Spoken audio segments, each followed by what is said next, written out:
know if you ever listen to like any sports radio, but like Jim Rome show, he says that he says his show's got a learning curve. If you first listen to like Jim Rome show, because it's so self-referential. Yeah. Like it just references old takes and sports takes and yada yada yada.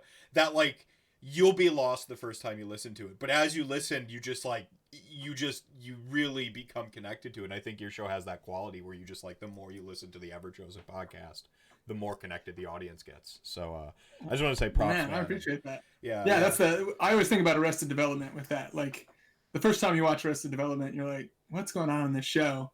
But then you're like 6 episodes deep, and all it is references back to stupid crap that has happened previously. Yes. And all of a sudden, you love it. So. Yeah. I mean, it gives it a great like addictive, like just joyful quality. You know, like there's just this. Yeah. So. Well, thank you. I mean, I appreciate it. We're just doing it to have fun. We're like the ultimate hobbyist podcast, and I don't mean that from like we talk about the hobby we do, but like.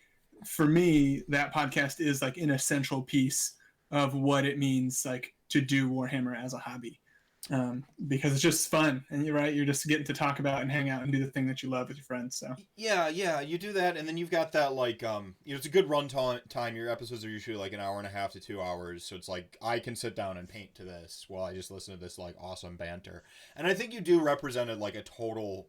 Like I call it the 3 spheres. I think you represent all 3 spheres of the hobby really well. Like you've got sort of like you've got to have a common language, so you use like the competitive common language. But then you're always talking about like, oh, what are you working on, man? So for instance, you're working on a lot of bases right now, I hear. Golly. And like bases. Yeah. So you're like you got like you always got that hobby banter in there, but then also like it's very much obviously it's a community thing with the way you're like trash talking each other it's just great. I think it's awesome, man. So with that, looks like a little bit of chat gangs begun to filter in. Good evening, everybody. Welcome to RantCast 25. I am the magical Mr. Mephisto, the man with every single opinion, and I want you to hear all of them right now.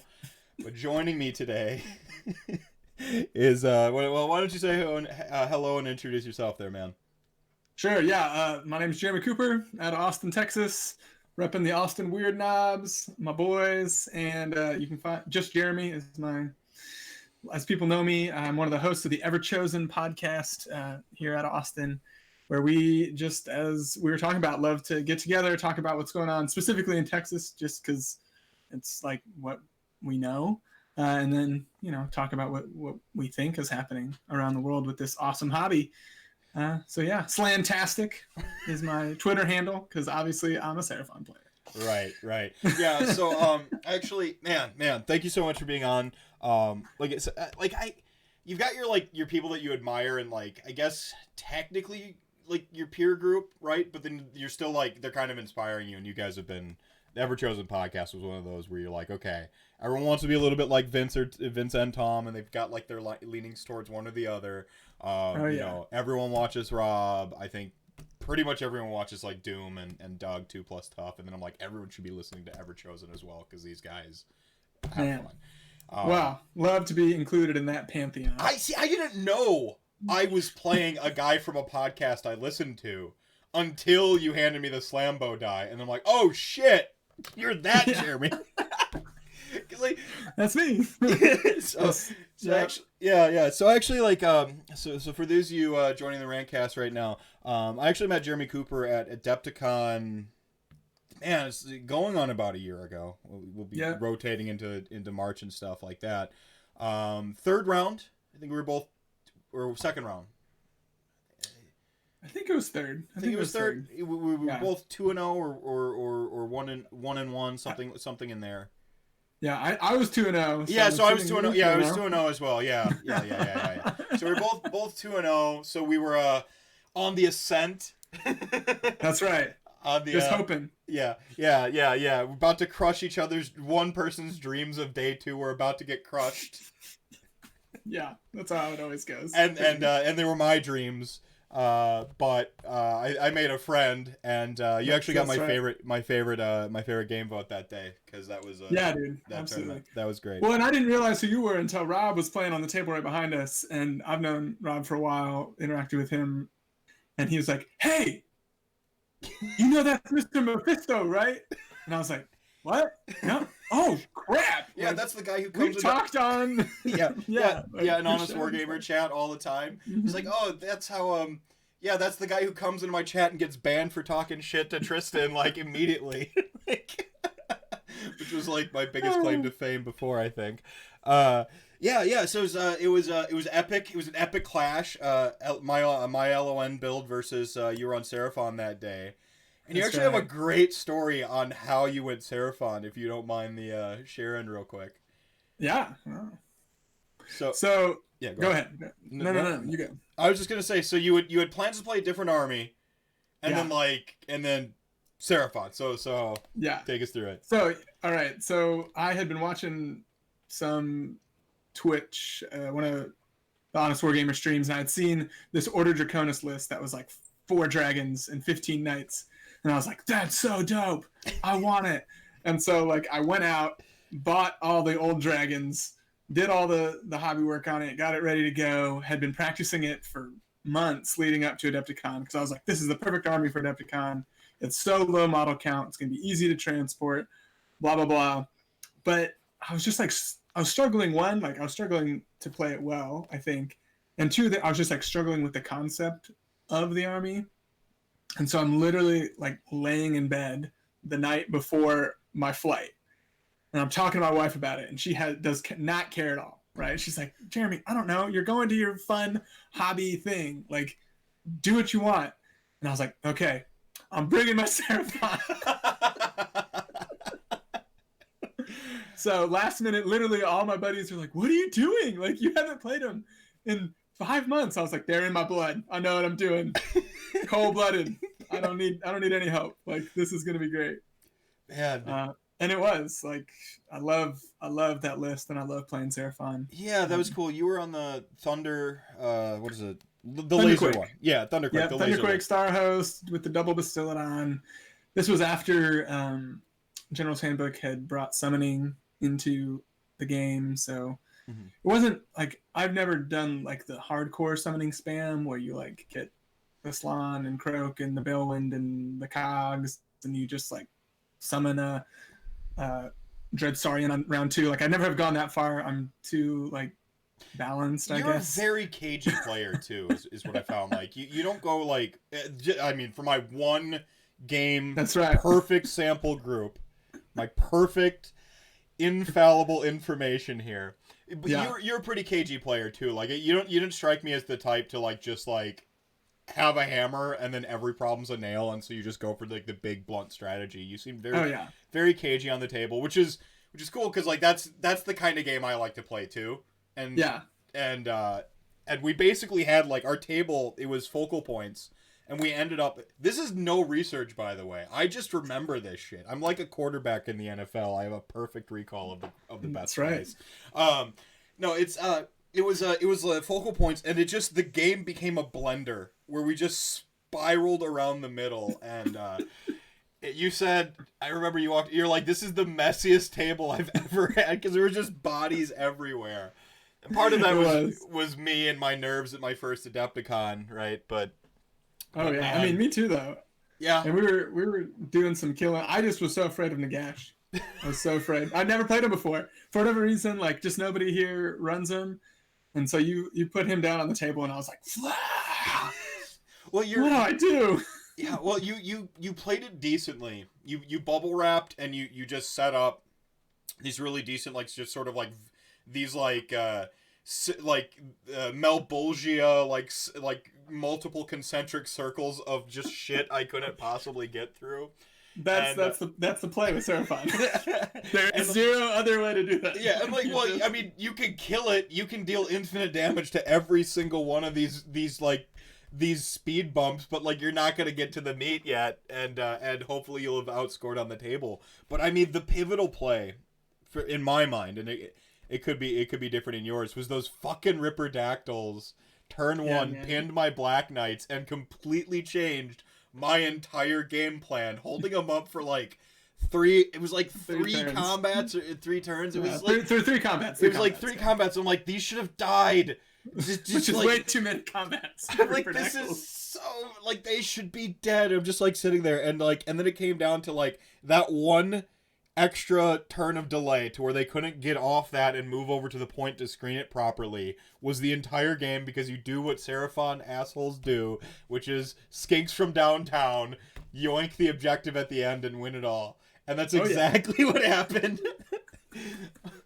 I tried to retreat at one point. I'm like, okay, I gotta retreat run this. Roll like the 1 or the 2 on the retreat run. I'm like, grr. Yeah, it was so silly. That's how all Seraphon games are won. It's just like, I think I'm gonna just move. How many models do you have there? 4? Okay, I'm gonna get 5 skinks within range. Thanks. Okay, I'm gonna win. Good game. Good game. GG. But that's the thing is like we both. It wasn't like you. It was a gotcha moment because I knew what you were gonna do, and it was my job to try to stop you, and I just didn't for various reasons. Like you played tactically, and.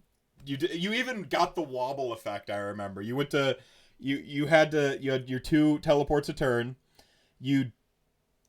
What was it? You moved your Slann so that you could buffer an ability that you were trying to use to move the skinks, and like they could fly. Yeah. I'm like, look at this fucking dude, like galaxy brain playing as Seraphon. So. Yeah. It's because that particular ability I had lost. So our big tournament in Texas is called War Games Con, and I had the year before I had been playing that really similar list, and I had a Bastiladon stuck behind a line of skinks, and I was like, this is so dumb. And they got like with the way that Lords in Space of Time used to work, that like you could roll a dice, and on a 1 they would just get like stuck in reality. They just wouldn't move, and you couldn't do anything about it. And the whole plan, I needed this Bastiladon to get in range, and it was stuck. And after the game, my opponent was like, hey, dude, don't forget the command ability on the Slann allows it to fly. Like, you could have just used that and had him fly right over that screen and won. And I was like, dang it! So I've never forgotten that ever again. Yeah. No, you knew your shit. Like you said, you went in cold-blooded, and you finished pretty strong. 3-2, but on 2, like, brutal losses. In a field of 200 players all like bringing the heat, and you're playing the I know like Seraphon ended up winning that tournament, and for a brief moment when someone was like Seraphon won it, I'm like did Jeremy run it all the way back? Like I'm like, that would be such yeah, but like I mean that was a cutthroat field. IDK was like primed to like smash everything. DOK was still a menace. Mm-hmm. You have the stronger Legions of Nagash builds with like the 60 Grimghast Reapers instead of, I run skeletons because I'm because it's hard to make ghosts. You how would they wear their rice hats? Right.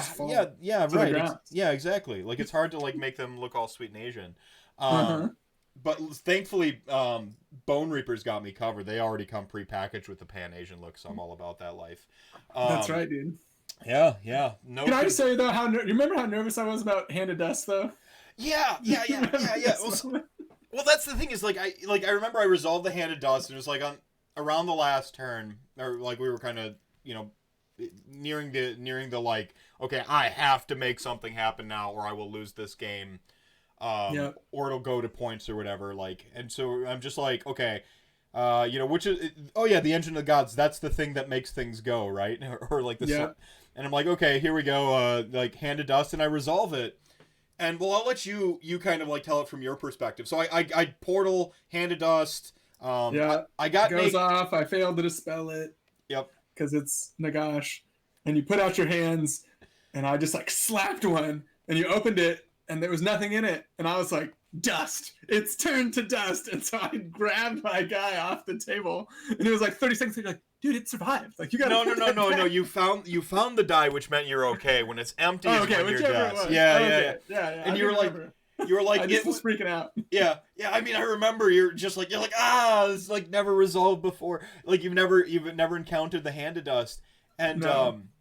And like it didn't resolve, but I remember you described it as like it was like an out of body experience picking the die. Yeah, it was. I just slapped one.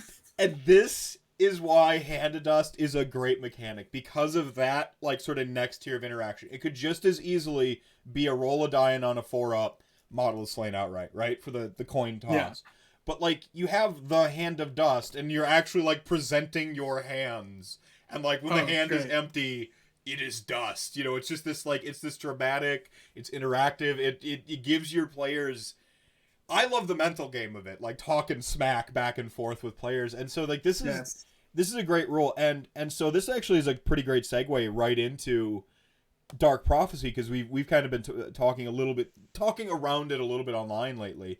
Yeah. And I think Dark Prophecy kind of falls in that category. But why don't you tell me your take on Dark Prophecy?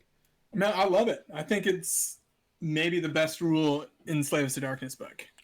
And not because it's balanced, and not because, like, it won't create some feel bad moments. Like, if you know you're on the double and, like, your opponent has not prepared for that, and you can fully take advantage of knowing the turn order, it's going to be brutal. Like, there's no way around that. It's going to be super brutal. But I love it because it's a really simple rule that adds like, second thought level to the game, right? Like, when you know that your opponent, or you as the player, like, know the next turn order, it just completely changes, like, how you have to play and how you can play, and the different, like, I'm really excited. Like, I hope I get bluffed super hard on Dark Prophecy. I hope, like, somebody, like, knows, like, oh, I'm not getting the double, but, like, they still, like, push a unit, like, out as bait or whatever in a way that, like, makes me think, like, oh my gosh, they're on the double, so that, like, I play wrong, or whatever. You know what it is? Like, you know what I'm talking about? Yeah. Like, it's a simple rule that adds an entirely new level of, like, thought to the game, and I love that kind of stuff. Well, I think it's almost adding, like, a poker element to the game. You know, like, you already have, like, the mind games, like, any, like, harpies. Harpies are, like, I'm sorry, what are they called? They're not called harpies. Canary heart renders. Yeah, Canary heart renders, right? Or canaries. The canaries are, like, for Daughters of Cain, they're very much a mental juke. All game long, they're just sitting there on the side of the table, and you're just, like, you just look at the board, and you've got your harpy sitting there, and your opponent has to go, okay, those are going to come down somewhere. And, like, they're looking at their board, where are these going to drop down? And, like, and you can, like, really be a dick. This is something like Brendan Melnick, a.k.a. the Lord of Death from Milwaukee around here. He talks about, like, actually, like, you know, sometimes measure just 9 inches from various stuff. It's just, like, when you have those Canary, and, like, you know, like, just make sure your opponent remembers that you remember you have them, and, like, just, like, measure 9 inches while they're, like, moving stuff. And, oh, what are you doing? Oh, nothing. Like, it just... No, yeah, you get your sticks out and just start placing them. Yeah, just start placing some sticks and just get in their head.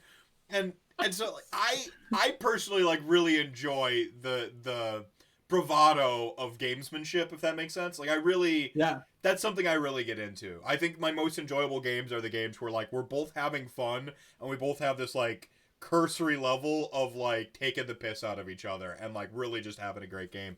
And I think that abilities like Dark Prophecy, Hand of Dust, and some of the, you know, Deep Strike maybe isn't the best version of that, because it's very much playing with the rules of the game as they are. But, like, Dark Prophecy, Hand of Dust, these are rules that I think add that, like, little something special. In terms of Dark Prophecy, it's not just me shit-talking you. Did I hide it in my left hand? Did I hide it in my right? You know, am I right hand dominant? Do you know? Does it matter? You know, instead of just, like, you're trying to get into your head that way, this is a sort of thing where you're gonna, you know, okay, they push all their models forward, and you're just like, oh crap, they got the double. So you start pulling all your models back, and they're like, psych, I just want in the middle of the table, you go first. Like, you know, like, that sort of like interaction on the table, I think, is just going to be a lot of fun. From a pure rules, what does it do in the game numbers standpoint? You're spending a command point. You're buying a, what is he, 800, he's 700 points, 800 points? How much 800 points for Archaon. You're buying 800 point Archaon, you're spending a command point, and then you're rolling a die. So you basically you're taking some of the agency out of that priority roll, and you're going, it's a 50-50 either way, which is about what it is anyway.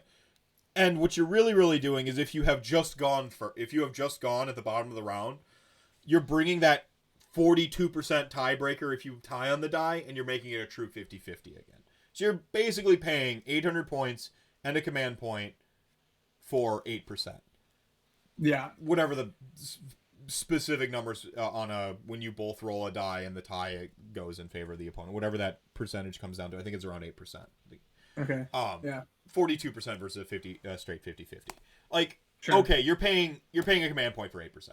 Like, it's impactful. 8%. If you could roll 8% above the clip all game long, that's you're running hot, right? Like, yeah, you're running hot absolutely. That day. So it's not nothing, but like if you think about it in a practical sense, and you suspend your like a bias that a person might have over priority roll to begin with, the double turn has a lot of bad feelsies, but it also has the home run effect too. Like, I know you can feel bad over it, but you can also feel really sick when you get it too.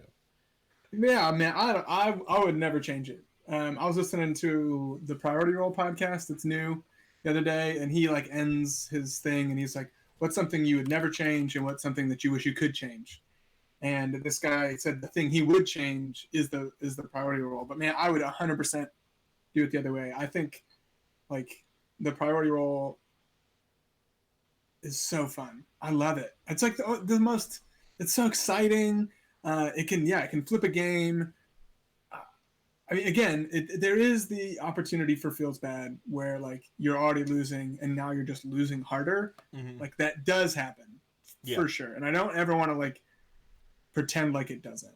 Right. But especially at a competitive level. So I play mostly competitive Warhammer, and I know there's a lot of people that play friendly, and then like that sucks. Like it's a feel bad moment. But like in competitive gaming, it's so great. It's so great. And like, and if you're at a point where like you're about to just get dunked on because you made a lot of errors, like that's whatever. Like you're getting dunked on. Like it happens, Everybody gets juked. Everybody's ankles get broke from time to time, and it's great. Like it's just, I don't know. I love that mechanic. Yeah. Personally. Well, I'll say I've come around to it, and the main reason I've come around to the double turn versus like my feelings on it a year ago are that usually good players just play assuming they lose priority anyway, and then they make the better decisions and yada yada yada. And a truly great player versus a truly inexperienced player usually isn't going to lose the game just on a double turn. Other mistakes are made along the way before you lose to the quote unquote lose to the double. It can make it very swingy one way or the other if that pendulum's already tipping in one direction. I think that's the main thing is that momentum shift. But then again, that momentum shift, it gives you an out in a game that isn't always the most balanced. Age of Sigmar, we don't have the 2 for 2 of Magic the Gathering really. We have allegiance abilities as force multipliers on various units that in this army would be absolute trash, but you put them in another army with their force multipliers and synergies, and they're great. Like it's a very three-dimensional game, and to have that momentum shift and momentum shift, I should say, is I think it adds something to it. I find myself commenting on like, okay, we're going in proper order now. Okay, and then most of the time, a lot of my games, I just remember like, okay, we kind of went in proper order most of the time. I never stole a priority I shouldn't have had, and then I feel bad because I didn't get the chance to like really crush somebody. But it's like, man, this would have been a blowout if I just won priority and got that double turn, and then like, but we had to fucking go, you go, I go, like disgusting. I had to play this game out. It freaking sucked. Yeah, it sucked. But like that's the thing is like I think that it's really just an enhancer to like kind of the emotion or the momentum of the time one way or another. It is the best of times, it is the worst of times, and I think that giving people the illusion of a puncher's chance goes a long way in how you feel about the game. If you think like, okay, this guy's gonna beat me, but he's got the better list. But if I win a double turn, I can go for the haymaker and knock him out. Like, I think that's cool. The one thing I do need to recant here is that Andrew Yells points out that as written, you get to roll Dark Prophecy, and then you get to roll for priority. So you're giving yourself two chances to win priority essentially, which does make it closer to like a. It's I not. Quite hope that changes. That seems like. I feel like you either should do it or don't do it. Like, yeah, the may. I don't like that language. I think if it's proven to be too powerful, because then you're looking at more of a 70% chance, right, of winning priority. Yeah. I could see them like I like the gamble a little bit better, where like you're gambling on that die under the cup that I wanted or I didn't. I like that for sure. And like to me, it doesn't like someone's gonna go first and someone's gonna go second. Like it's gonna get determined. Thank you. You're just determining it a little sooner, which can give you some like really great tactical advantage. It is. But like the idea that someone's going first and someone's going second isn't changing now. With the way that Andrew's pointed out that the rule reads, like then that is changing, and I don't like that. Like you're like, oh, I'm actually just getting to roll 2 dice at priority. Like that's dumb. Like let's not do that. Yeah, I mean, if you look at it as the rolling 2 dice at priority, that's a little less of a great gamey sort of thing, and it does become just numbers, right? Yeah. And that's where it's less fun for me. Is like when it's just numbers. Yeah. Because if it's just numbers, then why have the sort of pageantry about it, right? Yeah. Like, why are we rolling dice here? Like, I don't know. Right. Yeah. Just take it or not. Whatever. Do what you want. But no, I mean, it is fun though. I like the mechanic. Yeah. And then there is that notion of you have to be in the Everchosen. I haven't got my book yet, and man reads book on the internet, and I can look at stuff that way. But I learn really better when I have a physical book in my hands. So when I have the book, I can comb through it and I'm just going to go ahead and assume that there's a opportunity cost going Everchosen. One of the others might be a little bit better. Yeah. Yeah. I mean, Undivided, the War Shrine buff alone for going Undivided, I'm like, what is this all about? it's bonkers. Bonkers. Yeah. Yeah. Yeah. The War Shrine in general. Yeah, I think there's a lot of cool stuff. There's going to be a lot of sweet builds that come from the Slaves to Darkness. And I just need to thank real quick, Merrick, thank you so much for that donation, man. Get the chair, people. All right, man. Thank you. Yeah. So I just I expected you to be a bit spicier with it. You didn't insult anyone. No. Yeah. So that was very reasonable. My bad. Also, rules writers, like, take a hike. Yeah. What were you thinking? Yeah, what were you thinking? Right? Yeah, I don't. Yeah, you're trying to write a fun rule. Fuck you. Better. Yeah, thank you. Thank you so much, man. Oh man, that was almost like way too civil there for a hot take.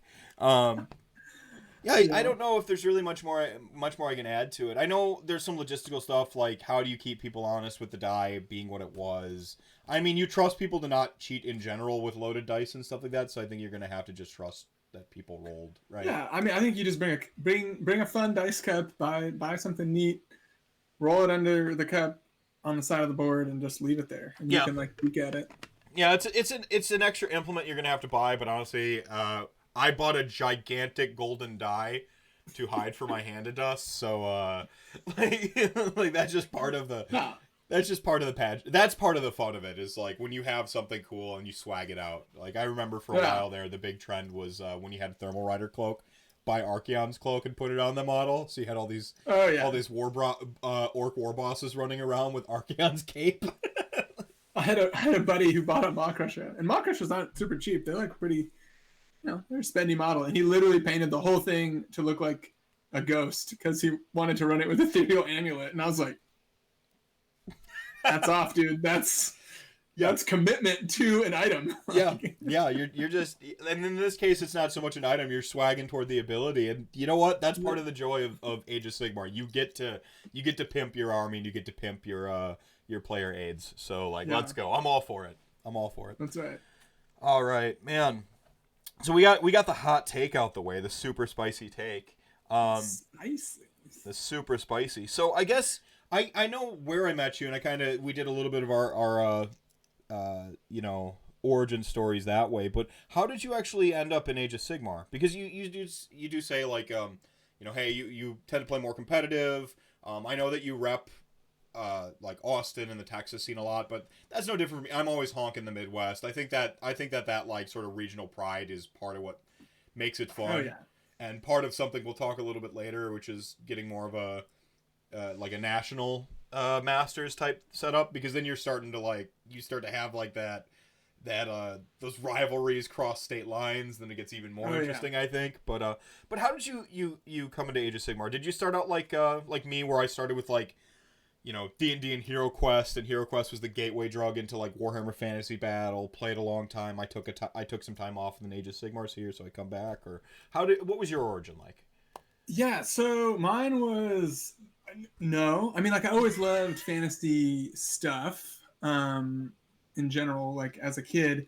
And then my family, we were on a family trip over in the UK, and we were in Edinburgh, Scotland, and there's like a castle at the top of a hill, right? And I'm like in middle school at the time, and we're walking up this hill to the castle, and I was like being bitchy because that's what little kids do on nice trips that their parents have paid a lot of money to bring them on, right? Like you act like a punk the whole time. Right. And I was like, I don't want to stop. And I saw there was a Games Workshop store on that hill, and I was like, I want to go in this store and see what they're doing. And so I walked in there, and man, do you remember the book Indian in the Cupboard? Yes. It was like this, yeah. So like I remember reading that book and always like since reading that, just being like loving like miniatures and like just the idea of them coming to life and like having adventures like that always was just like something that captured my imagination. So then I walk into this Games Workshop store, and there's like tables full of people playing, and there's miniatures everywhere, and they look so cool. And I thought I had died and like gone to heaven. I was like, what is this place? And I'm like walking around, and my mom is like looking at the prices, and she's not, she's like, what is this place? Right.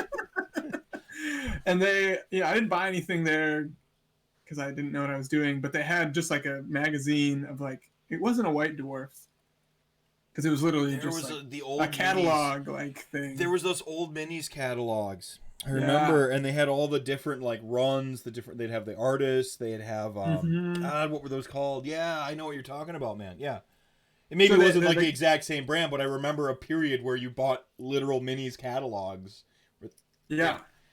And so they just gave me one, and I wore the pages out on that thing throughout the trip. Just like, we're at the top of the castle, and I'm flipping through pages of this catalog.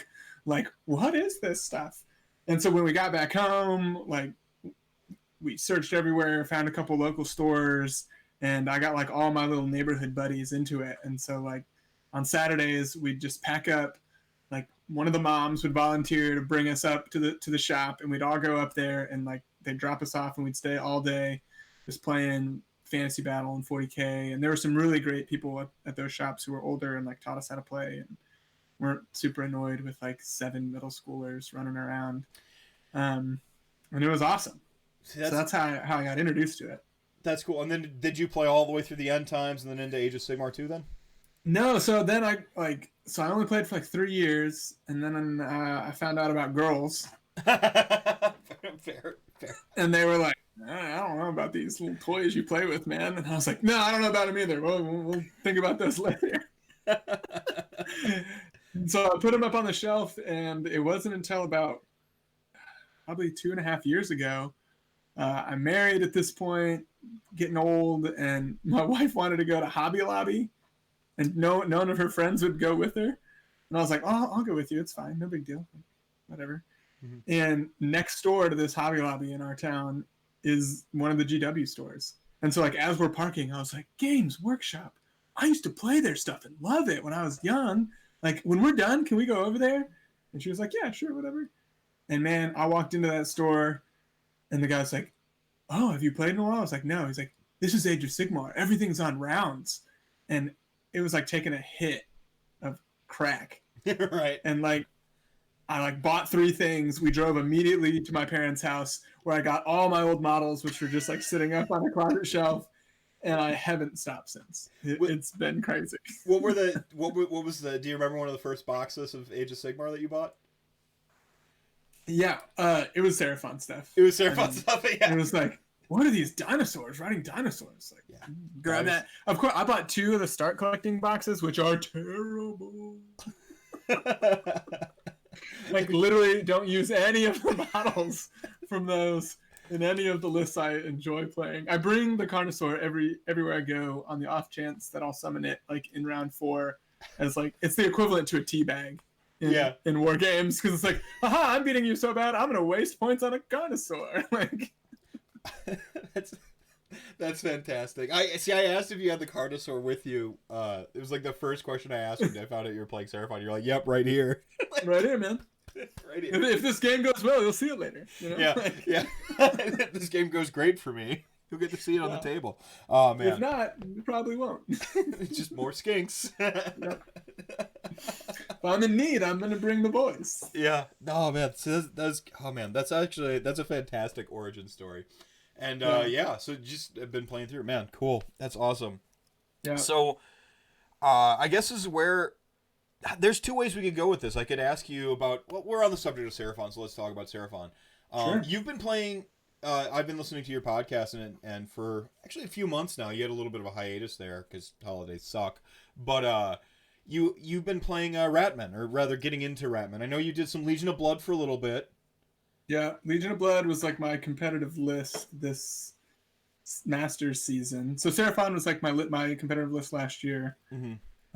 Legion of Blood was my competitive list this year, but now I'm making a switch to the old Skaven here for our Masters tournament coming up in January. I'm gonna go ahead and go out on a limb here, and I said even back when like the Skaven book was coming out, I said this is like the best book they've released. In that block, you had like Flesh Eater Courts, you had Blades of Corn, all that stuff, because like its power for the most part comes down to points. They have in that book, they have a tool for every social situation, and they can often fit all the tools into one list, which is where some of the feels bads come from, because they have all of the tools. They're always able to fight whatever. But like when it gets right down to it, I'm like, this is a good book. I guess Eshin isn't there, which kind of sucks, but dude, don't bring. I was so hot on that when the book came out, and I was like, for sure, new Eshin models. Yeah, like 100%. This is happening. Freaking nothing. Nothing. Right. So sad. Well, that's led some. But I've created some of my own, so I'm excited about mine. Yeah. Well, some of us are. I know some of us are speculating in the tinfoil hat that like there's going to be an Eshin book, like by itself, or some sort of like Eshin-y molder. You know, Skaven for the most part, Skaven Tithe is just like, here's the old thing, slightly reimagined. Get to play it again. But what's cool about like say like OCR Bone Reapers, Legion of Nagash is the same thing. Here's the old thing. You get to get some life out of it. Cities of Sigmar, same thing. Getting some extra life out of the old thing. Bone Reapers, brand new 4 Age of Sigmar. Here's what Death Rattle looks like now, right? It's the Death Rattle has taken the Super Shredder ooze and just like beefed up, just like goes around smashing down like docks in Manhattan. That's dude. Collecting the tithe. I want to see I think Skaven's got some room to do a little bit of that, you know? Yeah. To get for sure. To get Mortal Realmsified, not just like they're already a really cool aesthetic. They're already, and so like I wonder if there's going to be like a how they open a chamber in Stormcast, if Skaven are going to have like an emerging sort of clan or something down the line where it's like Eshin reimagined and like they take some Molder stuff or something. I just think that'd be like some cool. Yeah.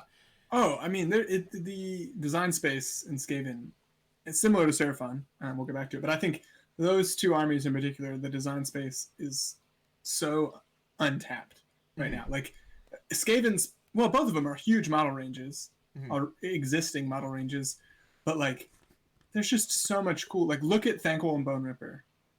Look at some of the third-party Lizardman stuff that's been created in the last several years, and like.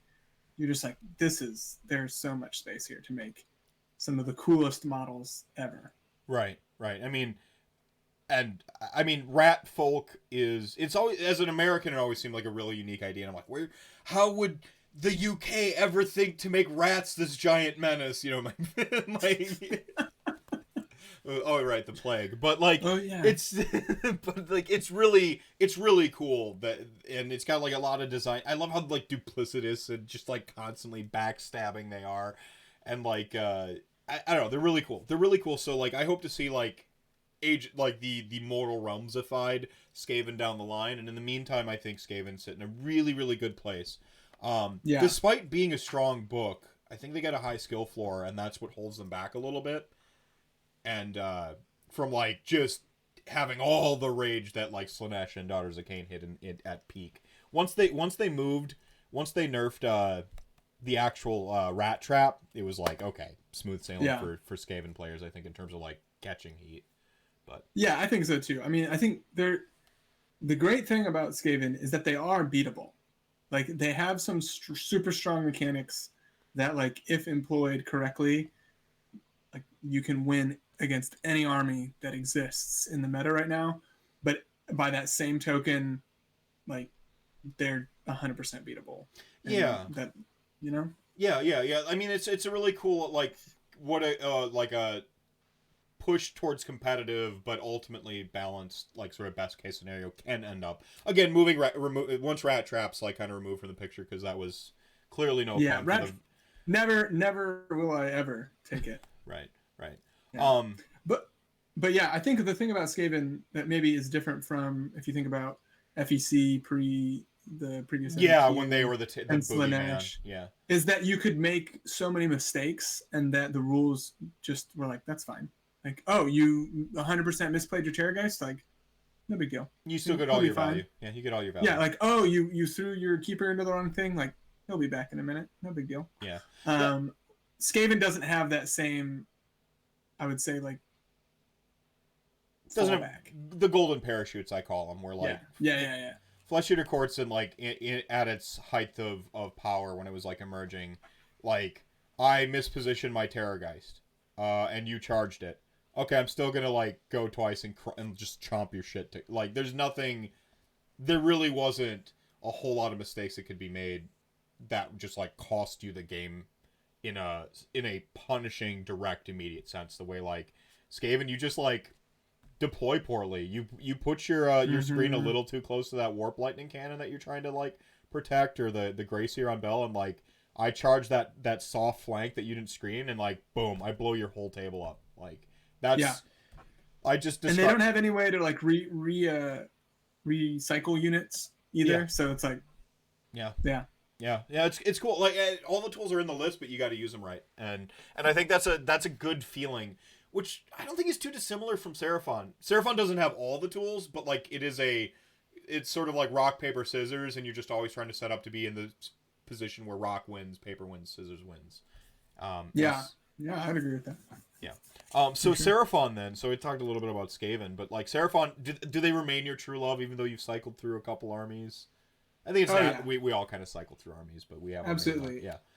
And really, I mean, I'll play them in casual games, like practice games for friends who like just need to play against something different, because to me, like, they're the most fun.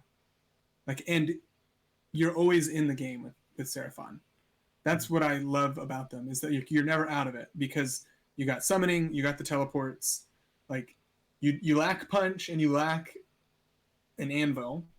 No hammers, no anvils, but gosh darn it, you got some really neat mechanics that like keep you around and keep you scrapping until the very end, which is why I love playing them. I think that's just a fun place to be in for an army, where you just, if you keep playing your army and playing to your outs, you're always in every game and you can try to win. So that's where they're at now. They've had a little bit of, the GHB kind of changed some stuff around even from when you and I played. What are you hoping for in the future for them? Like, I think it's pretty well confirmed we're getting a new Seraphon tome. I know it's my hope they go the Gloomspite Gits route, where like you get to keep some of your old stuff, but then they give you a bunch of new model ranges, some new rules, some new flashy pieces. What's your best case scenario if you designed the book? What would the Jeremy Jeremy version, sure, of Seraphon look like? Yeah. So as far as models, the Saurus rebuild, and I talked about this a little bit in our last show, but it, like, the blueprint is there because the Saurus that ride the Carnosaurs look great. Mm-hmm. So can we just take them and make Saurus Guard and Saurus Warriors just look like that? Because then they already look pretty cool, and like people can paint them to look incredible. Like some like compared to Seraphon, like there are a lot of armies that like they just look awesome next to because they're colorful and the sculpts are neat. But like there's something about the warriors and especially the knights. There's like a derp effect for sure. So just like take the guys from the Dinosaurs and make that standard, and you can get rid of that. And then either get rid of Razordons and Salamanders. I know some people love them. I'm fine. I can go either way. But right now, I would say the models are goof. They're super expensive, and let's get new of if you're going to keep that around, like new sculpts of them would be awesome. And then finally, Kroxigor. Kroxigor are the best concept that Seraphon have. And so if we could get some new Kroxigor sculpts, that would be incredible. See, I would love a named Kroxigor too, just because I'm like a weirdo. Oh yeah. Like some like beefy, like you've got the Doom Bull in Beasts of Chaos. Like I want like the Doom Kroxigor, who's just some like beefier, just he's mad all the time. Yeah, like just something like that. Like the lore for Seraphon is already cranked to 11. Like it's already. Like, they cranked it to 11 when they had the concept, they broke the knob off, and it hasn't turned down since. Like, I just want to see some of that, like, the space dinosaur memories riding dinosaur stuff just pushed. Oh, dude. Like, 100%. It was probably on 11 before they even did AOS. Like, Aztec lizards with lasers. Yeah. Riding dinosaurs. Like, that's pretty high. And then they're like, what if they're also from space?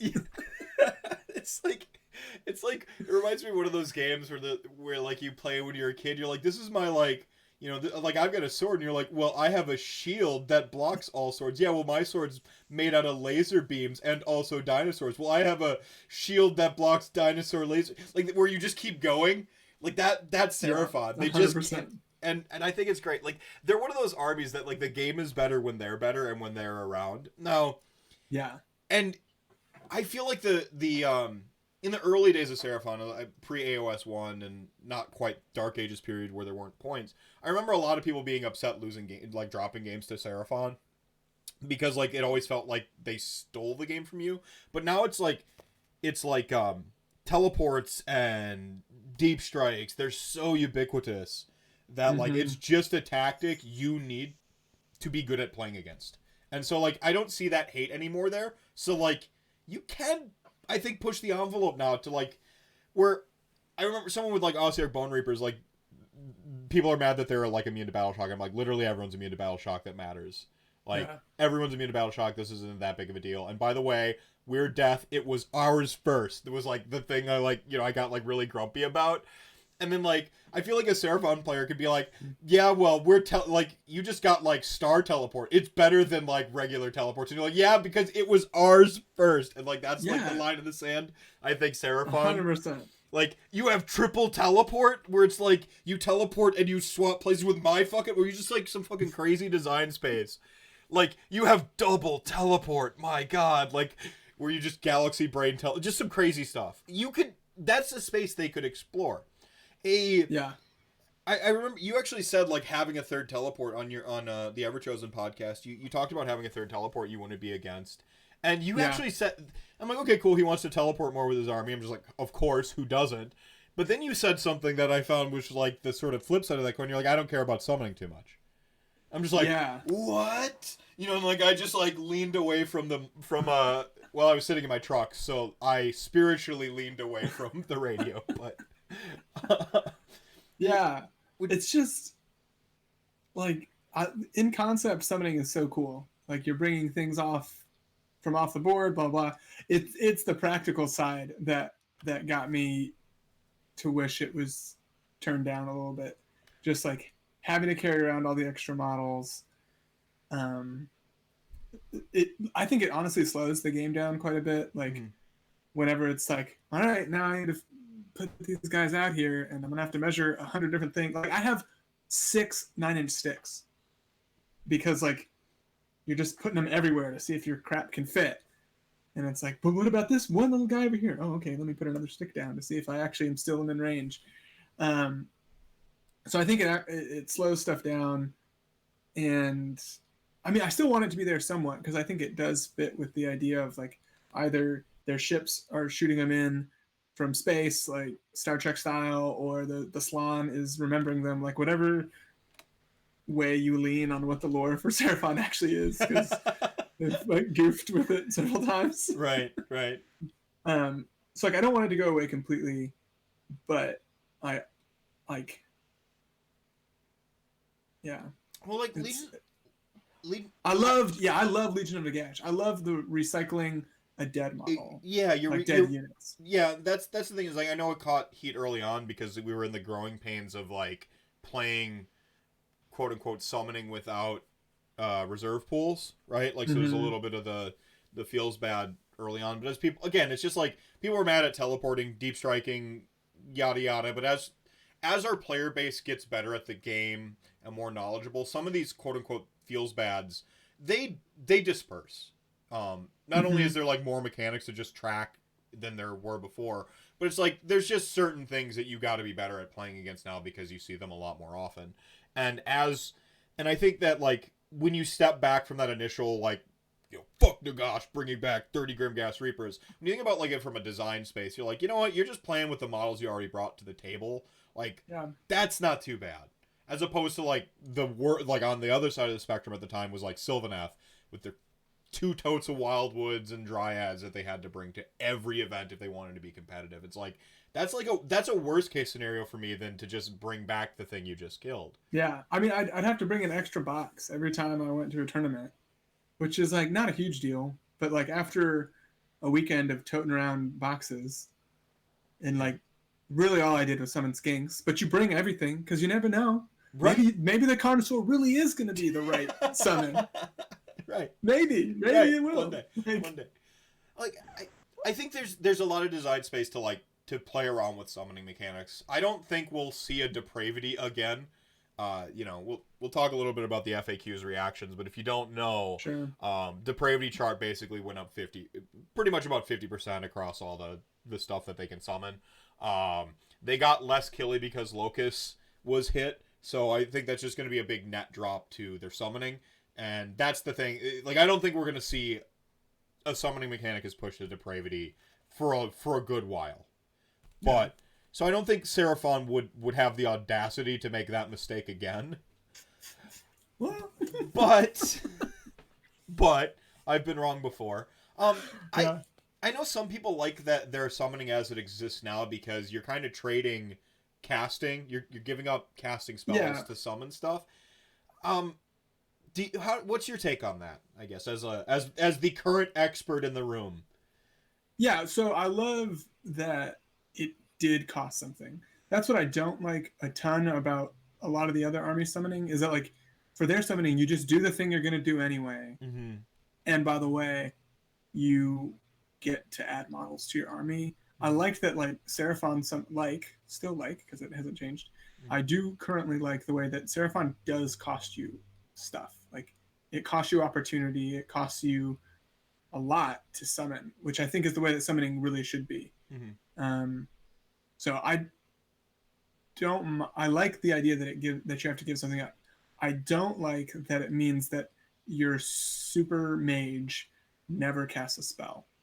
Like that gets like a little like, well, how about, can we just have like skink priests doing the summoning, or like Astrolith banners, or like, come on, this guy like is supposedly the mage that survived, literally, like he's not a god, but he survived the end of the world because his magic is off the charts, and he was able to build a spaceship out of magic to pilot the cosmos while it got blown up. Yeah. But like never do I roll a spell. Yeah. I feel like that's a little bit of I like that the trade-off, that there's a trade-off to summoning. I feel like there's a little bit of a disconnect from the flavor of the army and how it plays when it comes to that aspect. Like that would be a failing grade in my book of like, you know, when you're going through like, well, does the army play like it should? I feel like that specific thing, because you basically have 4 like kings of spellcasting when it comes to like the lore and the it's Slann, it's elves, it's Tzeentch, and it's Nagash, or death. Like these are the traditionally the big spellcasters, the best of all time, like armies, and so they should reflect that in their rules. Tzeentch does a decent job. They have some pretty bent and push spells, and they get to do some really, really fun stuff with their mechanics, with spells. Nagash is Nagash. He's a minigun of spells with +3 to cast and unbind. You have these little like corner case armies that like are pretty cool, like Hallowheart. But Hallowheart is basically doing evil cabal rituals to get fucking spellcasting juice. They're just shanking their own guys. So it's like and Gloomspite gets to tons of shrooms, to like be able to like glimpse the moon and like really cast some big boy magic. But like those are like they're doing the thing and it reflects it in the lore and then it does it on the table. But like the ones who just like show up, it says, oh, right here I see it says in your resume, biggest badass in spells ever. Like there's four armies and one of them is Seraphon, so I would love to see something that says biggest badass spellcaster ever, like. Yeah, and you can now, to be fair, especially now that they have a spell lore since the latest General's Handbook, like there's like legit armies that are running Croak and Slann right now, and like blowing up on magic. Like you can do it, but then you just don't summon. So it's like yeah. I guess if you had to choose between, so you get your triple teleports, because that's your favorite thing, right? Absolutely. So you get your triple teleports. This is the you've been brought on to write the book and like help take over the model ranges getting released. You have to choose either summoning or spellcasting, and we're talking when we say spellcasting, like pushed Hallowheart, Change Hose, like Nagashian, just big boy magic, right?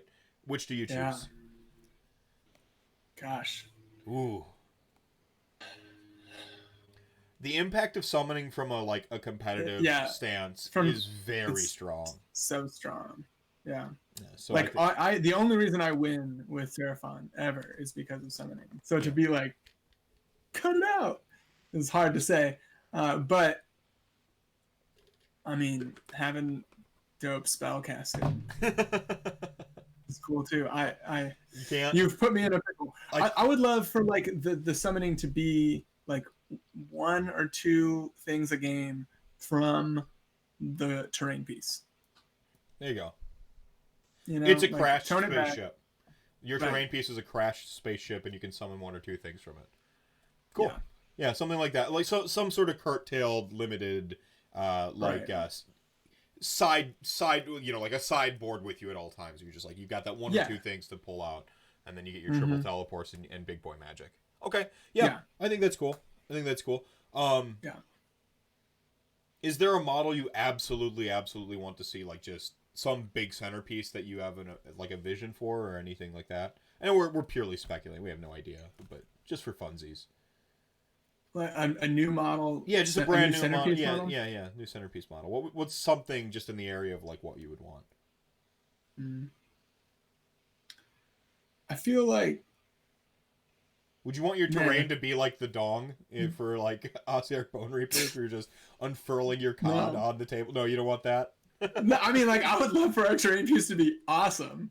I think crash spaceship or any type of spaceship, I think being big, maybe the ability for it to move around, would be kind of cool. Yeah. I think, actually, I'm gonna roll with that. I'm gonna say it would be really cool to have a sick spaceship that like has all the cool looking Aztec paraphernalia all over it, and like it actually moves. I think that would be a cool thing. Like no terrain piece right now moves. Yeah, what about like a teleporting terrain piece that like kind of how like we have this like idea of the Bad Moon, how it moves across the table, but that's not their terrain piece, it's just the rules thing. You could I think you could facilitate some sort of rule where like this, you have this teleporting spaceship and or drifting spaceship that you move and when it's that'd be cool. And like, its set of abilities are like you have to choose one a turn, and one of the things it can do is move to a different quadrant of the board or something. Cool. Yeah. And then the other thing it can do is summon, and then the other thing it does is Shoots. It's got to shoot a laser beam, right? It does damage. Oh yeah, absolutely. Yeah, it's got a laser. Fires the main cannon, like. So it's the OCR Bone Reaper terrain piece. It's one mortal wound. Yeah, it's the worst one. Yeah, that's not very good. But what's funny about it is I actually don't mind its rules at all. It's just I do have to say, like, gosh darn it, why is it a giant penis? Because I mean you're boners. Like the whole army is just boners. It's such an easy pun to make, a visual pun to make. Bone daddies. Yeah, the bone daddies. Like, I don't know. So like its rules are, it's got some of the strongest. Let's be honest here. Like the actual on the war scroll. Before we even talk about its placement, the on the war scroll rules are very useful. Yeah, for sure. My like mistress army is Beasts of Chaos. Speaking of like summoning where you give something off, you have to murder your own dudes to summon. It's so freaking hardcore. It's awesome. But their terrain piece, if their terrain piece started out at like 12 or 16 inches on the range for all that stuff, it would be downright like, it would be like a big deal. As it stands, it's kind of a big deal, but not until like turns 3 and 4. Like the sort of money turns where you're like scrambling to win the game. That's when it really turns on. And it's good for keeping you alive on one objective to start, immune from battle shock. But then I go to like the Ossiarch Bone Reapers thing, and I'm like, look, all 4 of these abilities I can see the use for, and they're all good. As opposed to like, man, I wish the Herdstone. There isn't. What I'm saying is, when I look at the Bone Reapers Bone Tithe Nexus, I go, there isn't a rule I'm left wanting. I'm like, no, for sure. Like I'm like, this has. And now I have to be the apologist because the really big, before even people read the War Scroll, the point of contention is the setup. The setup is... Yes, and that in my opinion, needs to change. Like, if the table means that you have to put it in a bad corner, like, sucks to suck. That's what happens with everybody's terrain. Like, sure. Sorry, yours is a giant codpiece. Like, you know? Like, just a massive dick, like, on the table. Yeah, like, I didn't choose to bring the dildo. You chose to bring the dildo. But now you got to put it somewhere. Now you got to put it somewhere. See, I think the conventions seem to be moving towards, like, the drop and shimmy as opposed to the drop and swap, which I think is where it's going to go. Yeah. The drop and shimmy being you... Oh, face it. Every Ossiarch Bone Reaper player wants to put this thing at the goddamn center of the table, unless it's like focal points, and they can't. And then they're going to have to shimmy it off center because of the objective. They're going to try to put it at the center of the table, and then they're going to shimmy whatever piece of terrain. In the interest of fairness, I think you let the opponent determine where the terrain gets shimmied to that you're displacing. The other one I've heard is that you swap it for a piece of terrain already on the table, and then it acquires whatever rules that other terrain piece would have had. So if it's deadly, it's deadly. If it's mystical, it's mystical. Whatever. Okay. So I've heard, those are the 2 solutions I've heard. The only thing I don't love about that second one is that, like, if it was arcane, all of a sudden, like, what was a very advantageous piece of terrain quickly becomes, like, super bad for your opponent and super great for you. Well, yeah, it's like commanding. You were probably gonna go over here. Oh yeah, commanding. Like, but now you're not because I'm gonna shoot you with my laser and make you -1 to hit and do all the terrible things. Yeah, I'm just gonna do horrible things. Does. Yeah. So I think that honestly sorry. No, that's like from a purely competitive standpoint. If you're at a tournament that has pre-rolled terrain and you're doing either the shimmy or the swap, like, go find the good piece of terrain and like shimmy and swap your nexus next to it because it'll.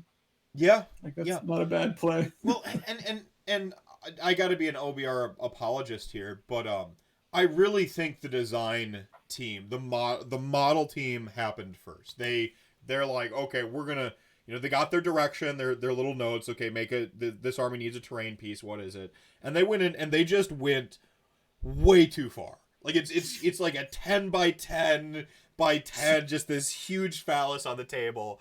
And, like, it's awesome. I haven't even taken mine out of the box yet. I've seen a couple in person. How are you going to transport it? I don't, magnets? I don't know, like... like, but like that's the thing is like this is so clearly a model that was attach it to your belt. And yeah. Oh yeah, like fucking Sex Machine from Dust Till Dawn, where he's got the shing and it's like like the fucking the spring loaded like cock shotgun that just like rolls down.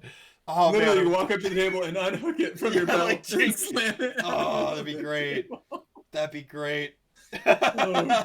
Sorry, world. Yeah. Sorry for whoever decides to do that. Yeah, to do that. Me now. Thank you for giving me the idea.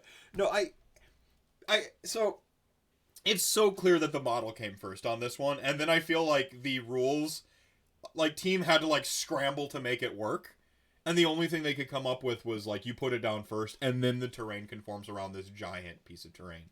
That being said, it is possible that this is a trend we see for terrain going forward, because there have been so many problems for like, I remember Nahul's, for instance, got a really bad in the last GHB writing, and then they had to rewrite the rules. Like we've had just like army terrain is a troublesome aspect of the game when you go competitive. Casually, who gives a crap? You talk to the person you're about to play. You're adults. You put down terrain. Like you show up to the store. It's cool that Games Workshop.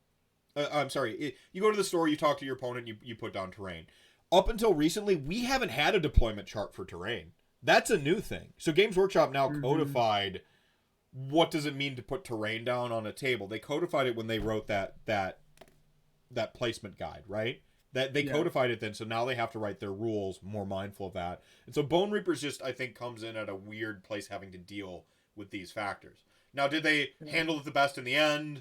Right? Like, people aren't the happiest with just having to put it down. But these are the logistics that we solve as a community going forward. Yeah. Right. Like that's it's not the end of the world by any means. Right. Like, it's a little like annoying. It feels like if it was the Maw Pot that you had to do this for, nobody would care. Yeah. They'd be like, yeah, sure, whatever. Shimmy the terrain around it. It's no big deal. Yeah. I think it's the fact that it actually is so impactful in game. So this just seems like insult to injury. Like, not only is this thing gonna goof with me all game, you get to freaking change the board to put it down. Yeah, like, you son of a bitch. What a literal dick move. Yeah, literal dick move. Hey, I'm gonna make that joke constantly. I don't know. I'm trying to like think how I would feel. It's just like I got mad enough at fucking boats, like now it's just like when someone rocks up with two boats, and boats don't even have like they don't even have like good rules, and you're just like you're still mad at them. Like the rules are trash. Like you take two halves, and those are your two terrain. Don't you show up here with two full boats? You know better than that. You know better. Yeah, you fucking know better. Yeah, I said that's the thing is like I try to remember how I felt the first time like an Idoneth Deepkin player just dropped fucking boats on the table. Like, motherfucker, like the war scroll could have been blank. It's just like you're gonna have to deal with this shit. You're just 4 inches. You have to run over top of it too, so that's at least 10 inches of movement. Yeah, fuck that. Like, fuck that. I have 4-inch move skeletons that don't fly. Yeah. Like, see, it's a downside for me too. They're in my way, and the 16-inch flying ass eels just like come fucking shack leaping over the top. Like, oh, I'm sorry. Can your Tidecaster not move quickly? Like, nobody cares. Yeah, Tidecaster. It flipped the tides. Its job is done. Yeah. Value achieved. Yeah, I think it's just one of those things. Again, as a community, we can solve it going forward. It just does. It's just like all of the factors, though. It rewrote how we deal with terrain, and I hope that Seraphon are that fortunate because I always want to see the next army get in trouble. Like, what a guy! Because I'm just a troll. I just don't want. I don't want to be the bad guy. Nobody wants to be the boogeyman. That's the thing. But if you find yourself the boogeyman, you just got to embrace it because, like, it's like okay, fine. What meta chasing happens? I'm not talking about that. Trying to stay competitive and so on and so forth. I'm talking to specifically the people. I made RantCast because they teased Ossiarch Bone Reapers for fuck's sake. I didn't know a single rule. I saw the models and I knew I was gonna buy them. And gradually as they're teasing things, I start to get that cold sweat on the back of my neck. Like, oh no, what if we're Slaanesh? Like, what if we're too good? What if we're too good? And I just like start like wiping the sweat off my face and stuff. And then like narrator, and they were too good. Like at that point, I don't think they're too good. But early consensus, they're. I mean, we have to remember that that like IDK top 5 in the first like 2 tournaments it had a showing at, and like it had an early impact. Rage against eel spam was like fast and furious. Like I guess it could be a lazy take to say give it time, but when it gets right down to it, I see an army that doesn't have quote unquote all the tools. It has one very good tool, but it's like such, if you have $1,000 pristine like made out of space metal hammer, every problem looks like a nail to you, you know, like, and Sure. turns out high armor and rend is just it's just a tool that works very well for a lot of reasons. But I keep coming back to Fire Slayers. Is Fire Slayers like just busted to shit? And they got better, but are they just busted to shit? Because Ossiarch Bone Reapers are just the next evolution of this unkillable thing. And so, unkillable thing that does damage, right? Like, Hearth Guard Berserkers will fucking kill you.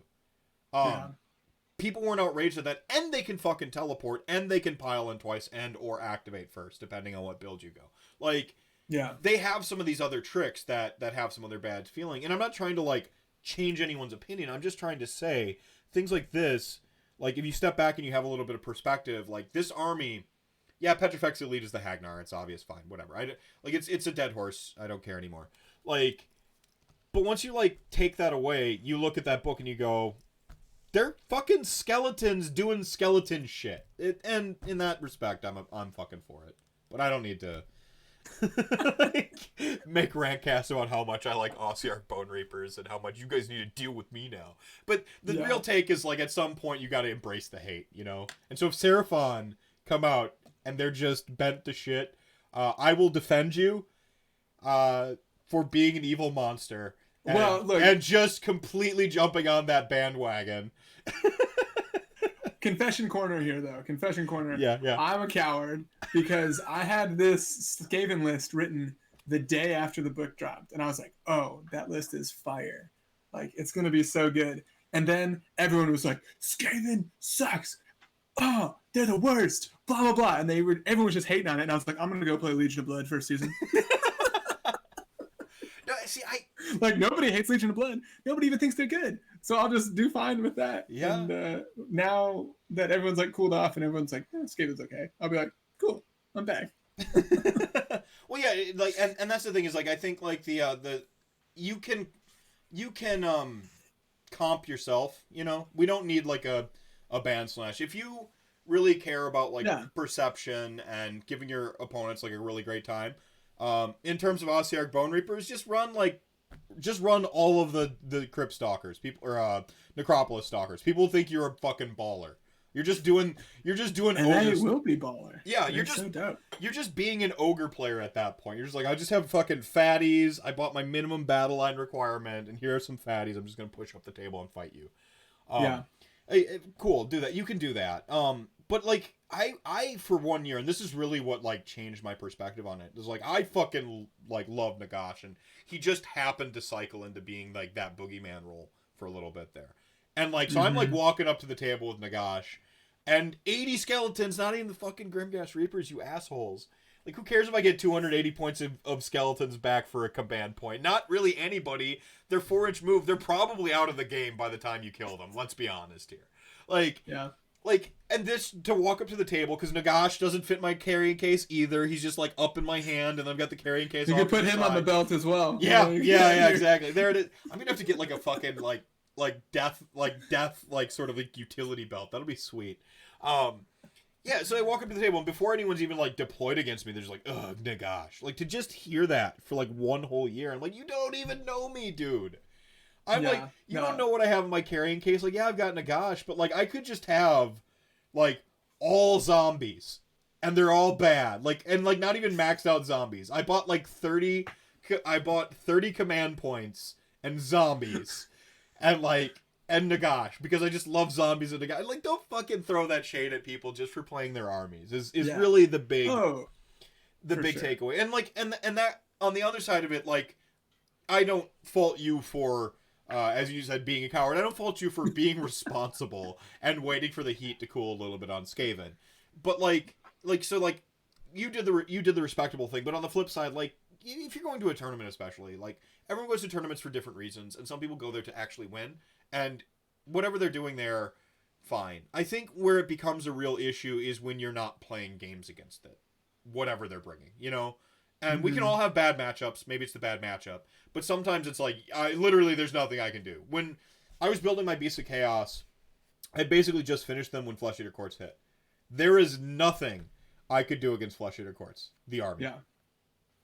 Like, there's simply nothing I could do. They had the summoning mechanics I had, except it didn't cost them anything, and it didn't have a positional requirement. They had this monster I couldn't kill in any phase of combat. And, like, it's just like, this was like, the thing I often advise people to do when you think there's something you can't beat is to just play it and see why it beats you, how you beat, and what you can do. Like, just work the puzzle. Try to figure something out, right? Yeah. And I think a lot of these bad feelsy armies have that. I mean, I've beat Slaanesh with Beasts of Chaos, so clearly they weren't a problem before. And it wasn't like he was a good player or anything either, right? It was that nobody you would have heard of, like Vince Venturella from Warhammer Weekly. It's not like you changed your Twitter handle for a week to reflect it or anything. No, who would do that? But that's the thing is, like, I love that, like I guess what I'm saying is I just kind of want, like, Age of Sigmar to be a little bit of, like, WWE or, like, wrestling with, like... with, like, heels and baby faces and, like, trash talk and promos and stuff.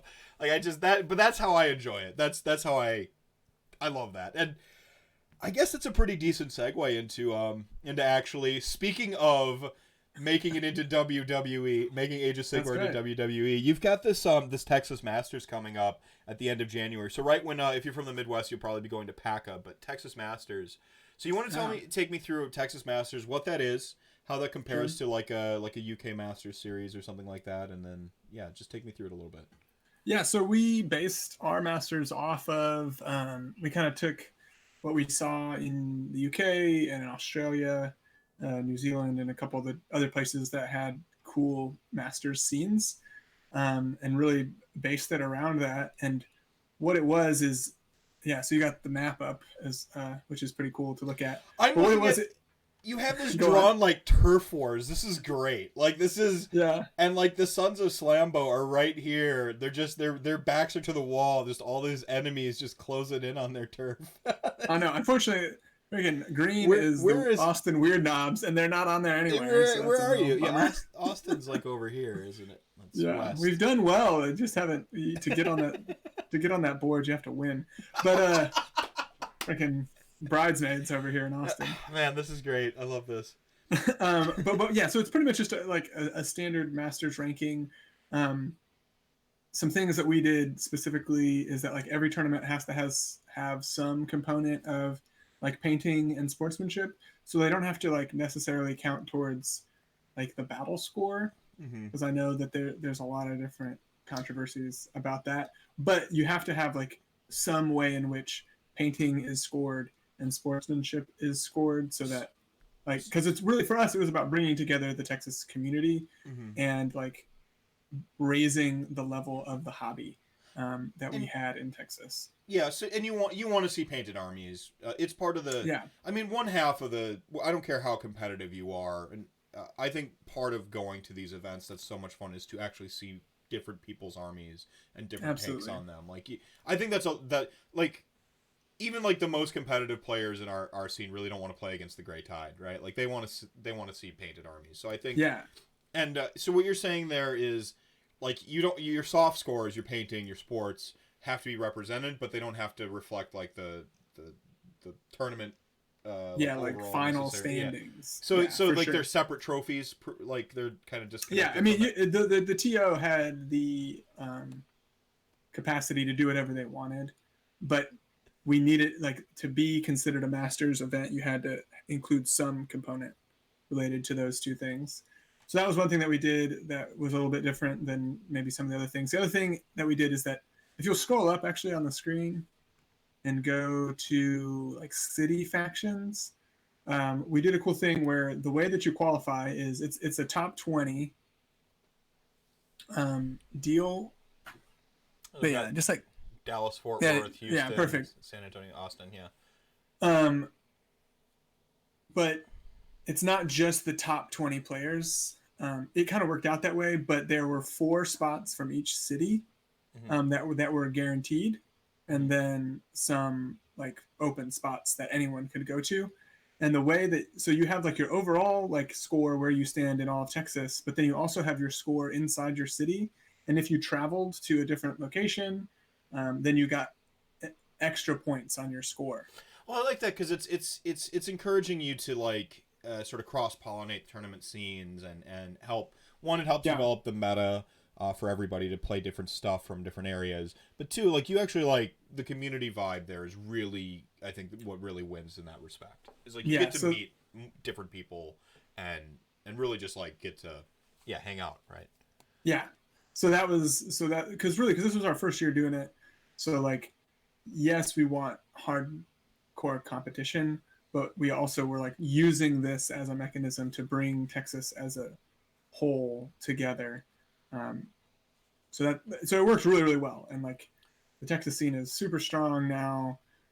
People travel all over. Like I've been to tournaments in all the different cities. I know all the guys pretty much across the board that play. So it's been an awesome experience. But yeah, as of the end of November was like the cutoff for points being scored. And then the tournaments in January. Also, every city has one major event. So that's another cool thing. So every city has a major, and then so like Austin's major. What's the like tournament? The turnout for like Austin's major. So Austin's is the biggest, and it is War Games Con, and it was like we just barely missed 100 people. Okay, not bad. Which was cool. Real quick, just a question from chat here. Darkness asked a little bit ago. Is James Sutherland in the Masters? He did not make the top 20. My boy, he switched to Flesh Eater cards too late in the season. Doom knows James because they're big ogre brothers, and James he was fighting the good fight for ogres. So he's also a co-host on the Everchosen. So he lives in San Antonio, and the rest of us are up here in Austin. I believe James is the one Andrew played at Adepticon because I played you. No, that was Dan Norris. Oh, so he's Dan. like the club captain of the Sons of Slambo. All right. But yeah, James is a prominent member of the Sons, and he fought the good ogre fight for a long time. But it just couldn't carry him to Masters. Just couldn't carry him to Masters. So of course he switched to Flesh Eater courts in his last tournament and got like 4th. So he did really great, but it wasn't quite enough. Too little, too late. Oh man, poor guy. Man, chat's popping off now that now all the celebrities are turning out with AOS Coach and Doom and Darkness here. What's up, y'all? Soren, thank you so much for that sub earlier, by the way. I'm not sure I mentioned that. See, I'm a little, like, Spawn of the King here says, I'm jealous of y'all in Texas. I wish people had that camaraderie here. I think Midwest does have a lot of the camaraderie, but I really like this. This is a layout to, like, encourage that sort of the travel and playing, and then giving you, like, essentially a Super Bowl at the end of it all with the actual Masters tournament itself in January. So I think that's just really fucking cool. And and what was great about it is, so if you notice, there's only 4 cities right now, so we could add more, but those are the main big cities in Texas. But it's your top 5 scores that count. So you had to have at least one day tournament score in your Masters score, and that, I would say, like, changed the face of our single day tournament scene in Texas. They were always important, but like all of a sudden having a great one day score, like I ranked, my final ranking was 5th, and I have 2 one day scores in there, and it like just became super, super important and made one day tournaments like popping all over town. This is something I truly believe in, which is like an emphasis on the one dayer. I really think that they're kind of and I know it's hard to like justify, like if I gotta travel like 10 hours for a tournament to justify just a day and getting away from my family. So I understand like the sort of logistics of why one dayers maybe don't get some of the traffic. But when it gets right down to it, there's such a backbone of the community, and it's just like it's a great way to just get your reps in on your army, build rapport with your local scene, or regional scene if you travel a little bit for it. Like it's, I love the one dayers. Ian O'Brien from Just Saying podcast was on a few episodes ago, and we were talking about one dayers and that and how like we think they're super valuable. Yeah, so I agree. So I like it. Yeah, go ahead. Oh, go on. Sorry. No. Continue. Oh, I was just gonna say like it having them be important to the Masters scene. Like, I just can't stress how much that like changed from like, oh, maybe I'll show up to like people like Dallas couldn't keep their spots unsold. It was incredible. Like you would get like a week's notice, like, hey guys, like tickets for the next one day or go on sale December 7th. Like if you're not buying them in the first half an hour, like they're going to be gone. It was incredible. It was so fun. Instead of like maybe 6 dudes showing up, it was full one-day tournaments for a year. It was incredible. Is there a Waco event or something near Waco? Unfortunately, no. Waco. I don't even know a single person that plays in Waco. If there's a Waco person, hey, Soren's W. there. Soren. Yeah, hey, buddy. Sorry, no, I don't know of any Waco events. But the Austin store is pretty far north, and so the way, if for people unfamiliar with Texas geography, Austin is like in the center of the state. Dallas is in the northeast, and Waco is like right in between. So the big Austin store, one of the big Austin stores, is pretty far north in Texas. So it's like an hour to probably get from Waco down there. Yeah, I have to drive an hour to get to Milwaukee, basically, and then 2 to get to Chicago. So yeah. So like it's, I think it's worth the trip even for a one-dayer. You're just tacking on an hour of psych up time and cool down time onto your event, and I think it's worth it if you have it not if you have that desire to do it. I think it's totally worth it, man. So Soren, if you're looking for a small drive, that Waco's actually around where I visited when I took my trip to Texas, flew in Dallas Fort Worth, and then drifted up that way.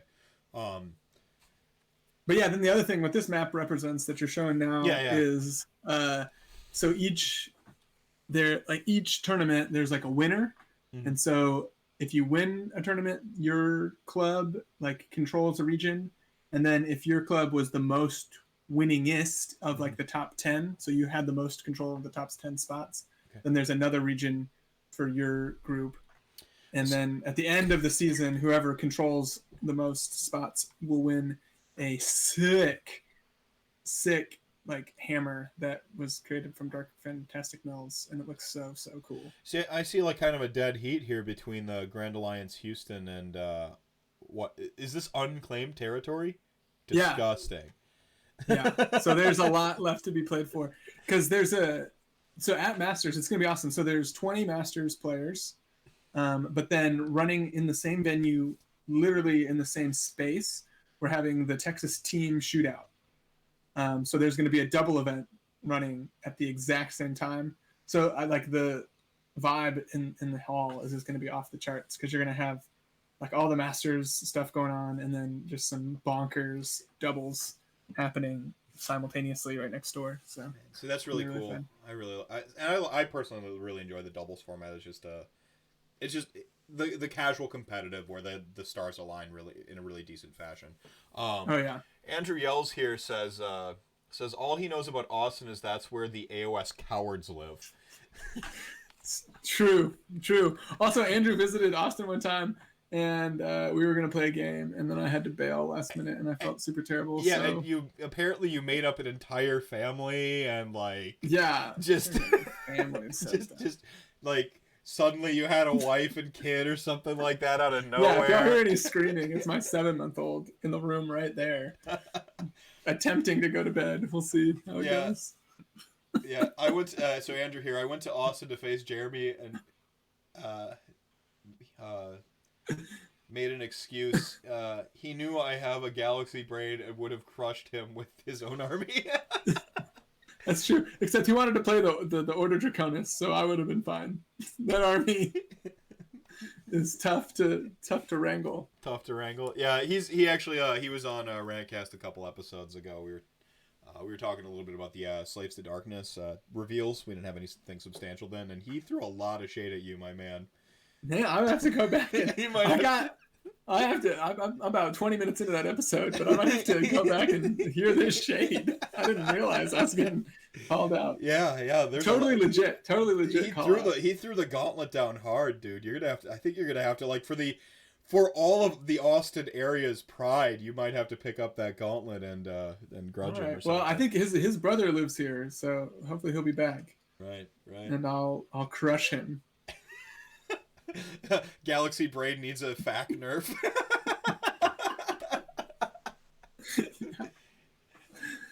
Look, if he couldn't beat Dan Norris at Adepticon, I don't really know why we're talking. All right, man. Okay, so Texas Masters, you actually, so this is, you talked a little bit about how you drafted up for the area, and obviously it's on a smaller scale than like a national level or something, but you also kind of mentioned like getting a bit more of a U.S. Masters. Now, USA is a very big country. So I have an idea to make it more reasonable. All right, cool. Let's hear it. So we've had ITC around forever, right? And this is like I don't know how big ITC is. Well, I think it stands for international. So it's some international ranking system, right? That's super huge, and some people pay attention to it and some people don't. And that's fine. But what I think would be cool is if instead of having one like US Masters ranking system, if it worked kind of similar to how we did city factions, where each region within the United States has its own Masters that like runs however, they want it to run. Yeah, however we run it. Yeah, I feel like people are pretty reasonable and it's all going to be relatively similar. So it's not like, oh, the Midwest has a really soft Masters, I'm going to go over there and exploit it. Like, if you have the money to travel to a region of the United States that you don't reside in to take advantage of maybe like a softer meta or rules that are advantageous, like, freaking good on you, dude. Yeah, just go over to Portland and smash some of the West Coast, so-called West Coast players. No, right. So, but it'd be cool like if each region did a Masters, right? And the US Masters was like an invitation of like the top players from each region. Yeah. I think that would make it more like reasonable. And then you're not trying to like do the logistics of like, how do we account for, however many thousands and thousands of AOS players we have in the United States. It's literally just, hey, Midwest, who are your top three? Great. They get invites. Yeah, hey, West Coast. Yeah. I know, those Detroit guys are hardcore. Yeah, they're really good players. Jake, and I'll butcher his last name, so I won't even attempt it. But he got the ETC invite, man, and he represents the Midwest pride at this point. So that's awesome. Yeah. But yeah, I just think that would be a great like scalable way to have a national Masters.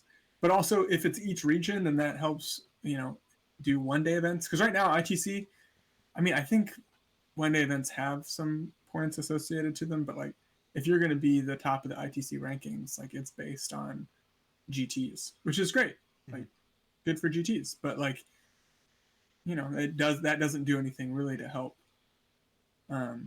those local scenes and those one days. So if it was a series of similar to like the different conferences in the NFL or any of the major sporting events. Yeah, that's cool. Like, I'll go ahead and talk to everybody I know about and get us right on this. Yeah. Well, and, like if two regions started it, then that could, that's the beginning. That's all that's all it really takes is like now we have Midwest versus Tex showdown, like, right? Yeah. And then you slowly incorporate Battle of the Central Time Zone. Boom. Yeah, there we go. The Central Time Zone Master. How would we we'd have to choose like a neutral, or for the first one Nebraska. we'd have to choose like a neutral, like we'd have to choose a neutral territory for the Masters GT. Omaha. Is anybody from Omaha that are around? Right, Omaha. Yeah, so we go to one of those centrally located areas, and then whoever wins it gets home field for the next event. Then, so like you'll have the opener, and then that way you get that feeling of going into somebody else's house and like tearing the tearing down the goalposts or whatever it is in their house. Yeah. Not cutting the net off. Yeah, just cutting the net off in your house, buddy. Yeah. I think that's the gamesmanship. I love the gamesmanship of stuff like this. This is where like my competitive side really comes out when it's time to like talk smack and like and run game on folk. Like, so I think that's just I'll talk to some of the teams. Yeah, I mean, just see what they think, honestly. Yeah, see if it's cool. I mean, I don't know. I just think it would be neat. And then I think I don't have actually. This is maybe more of a hot take than my previous hot take, which you said was very bland. That was a very lukewarm, reasonable take. This is going to be similar. But every time ETC teams are like announced, everyone has like way too much opinion about it. Yeah. Right? Like how it's done and it's just the friends and blah blah blah. Whatever. But like if there was something like a National Masters, yeah, a Masters series. Then like, hey, the first invitations go to the top 6 dudes, and then it just kind of like goes down. And I know there's like team dynamics and can you get together and practice? So like that, like, I don't know. I'm not suggesting, but if you're looking for a quote unquote fair way to have an ETC team created, like have a freaking about it. Yeah, I think you have a whole tournament that builds to it, and then you, I mean, if you really care, I mean, if this is just a hypothetical, if all these people with these like very concrete opinions on ETC and stuff like that truly care about like seeing who the best in the world is that year at pushing toy soldiers around, like you want the best of your best to go and play the best of the best in every other country, like. Yeah, I think there's some validity there. And on like you'd create a system that like is difficult to argue with. You can always tear down any system, but it would become a little bit more difficult to argue with. Don't get me wrong. I think they did a lot. Like I think they took some real strides from the first ETC to this one with actually like kind of really combing through. I know that they had some requisites on actually like paint and sports too. So like they wanted to have like just like the best of the best in these factors they could measure. And I'm not quite certain what criteria they were looking for, but I know that they had a component of, I'm not sure the specifics, but I know they had a component of looking for sports and hobby, and as well as obviously your performance on GTs and stuff like that. So and like here's my deal. Like I'm not gonna take the effort to figure all that out. So like good on them for doing it. Like, yeah, right. You know what I mean? Like I'm not hassling them at all about how they did or didn't do the thing that they took their hard-earned free time to figure out. Like, great. This is just my, like, well, if it might be over-solving for the problem, but could be. It would seem a tournament to determine who makes the team.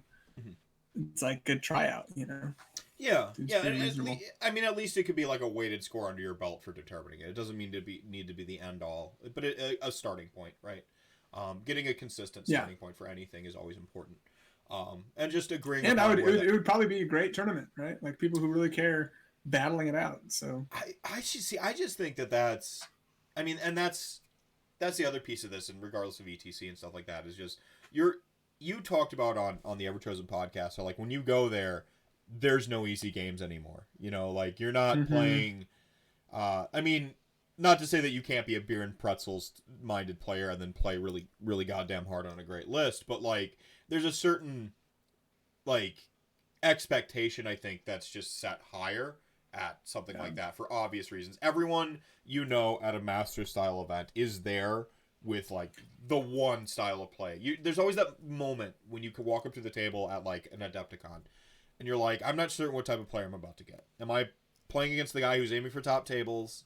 Am I playing against the guy who like would like to be at top tables, but like they're gonna like hold back a little bit to not get judged, whatever their reasons might be. You know? They want a fun game first. Like what? And it shows a certain level of commitment. Like to get a painted army to a tournament table, like that is a rung of commitment that is like very high. But to like do it over and over again, to pay money, to travel and do all these things to make a Masters level event or an ETC, whatever tournament like this. Like it's a different level of commitment, which likely indicates a different level of skill and intensity, right? So yeah, Doom says here regarding Masters, it doesn't have to be perfect the first time, it just needs to happen. Once people see everyone having a blast, they will naturally want to be involved regardless of their own personal bias. And and that's another thing I need to say is like just tournaments in general, like everyone does go in with their own different bias, and like my favorite tournament is going to be different from your favorite tournament and so on and so forth. But like the thing is like I've never been to like a tournament where I'm like, this is the worst tournament ever, like it sucks, like like, and I'm just like super judgmental, because for the most part I just want an excuse to play 5 games of Warhammer. Like that. Like, I need to have a good excuse to tell Molly and my 2 kids why I'm gone for the weekend. You know, like, that's what it really boils down to for a lot of this stuff. Well, and to that point, we had one tournament that wasn't run by some of our local guys where, like, in all honesty, you can go back and listen to an old episode of the Everchosen where we break it down. But, like, the rules turned out, like, we read the pack. It was on us. We read the pack, didn't quite understand how literal it was. And so the rules were whack. Like a guy who hadn't won a game got like in top 10 and like some weird stuff happened. And so like from a strictly rules, like whatever perspective, it was a bit of a mess, but it was a fabulous tournament to play in and to be a part of. Like, was there some disappointment at the end because the standings were weird? Yeah. But like whatever. It was so fun. Yeah. I mean, I'm sorry I could have started talking over you there, but like just to reinforce what you say, like when it gets right down to it, like you can take, like you can have some bad feels at the end of it, like especially if like, okay, they tell you one thing, they rule another. I'm not certain quite what specific you're talking about, but like that usually doesn't happen until near the end, you know, once you go, oh shit, I might have a shot at a trophy here, or you know, or like I'm going for the trophy and I played it this way thinking that that's how I get the trophy, and then like no, that is not how you get the trophy. That stuff feels bad, but there is that like grinding 5 games and you know, winning at a certain clip and or meeting great people and or showing off your awesome army. There's that certain expectation throughout that process that will just, I think, is always kind of like great. You know, every tournament organizer, and I know there's been some push to get like a consistent pack for every event and stuff like that, and that's fine. I'm not against it, but when it gets right down to it, I know that every tournament, for the most part, any of the ones that I've been to and any of the ones I've had an eye towards going to because of reputation, or people say, hey, you think this tournament, come to this tournament, like that sort of word of mouth that you only get from going to all the events, hanging out, talking to content creators, or talking in people's chats, or just hanging out on Twitter with people. Like they're all a little bit different, but like at the end of the day, it's still just 5 games of Age of Sigmar, you know, like it's like a game that you love. Like, how can you not have a good time playing it? Yeah, I mean, we've all taken our bad beats, and it's okay to feel bad when you lose and or let yourself down in certain respects. But when it gets right down to it, I mean, come on, you're playing a game you love against, on average, pretty radical dudes and dudettes. Yep. Yes, it's working, 100%. Doom. You're now number 1 at the bits game. You have won it for a month. Got a long clover, a little heart over here. What a sweetie. Heart. Yeah, look at that gold star next to your name now. You're doing it right.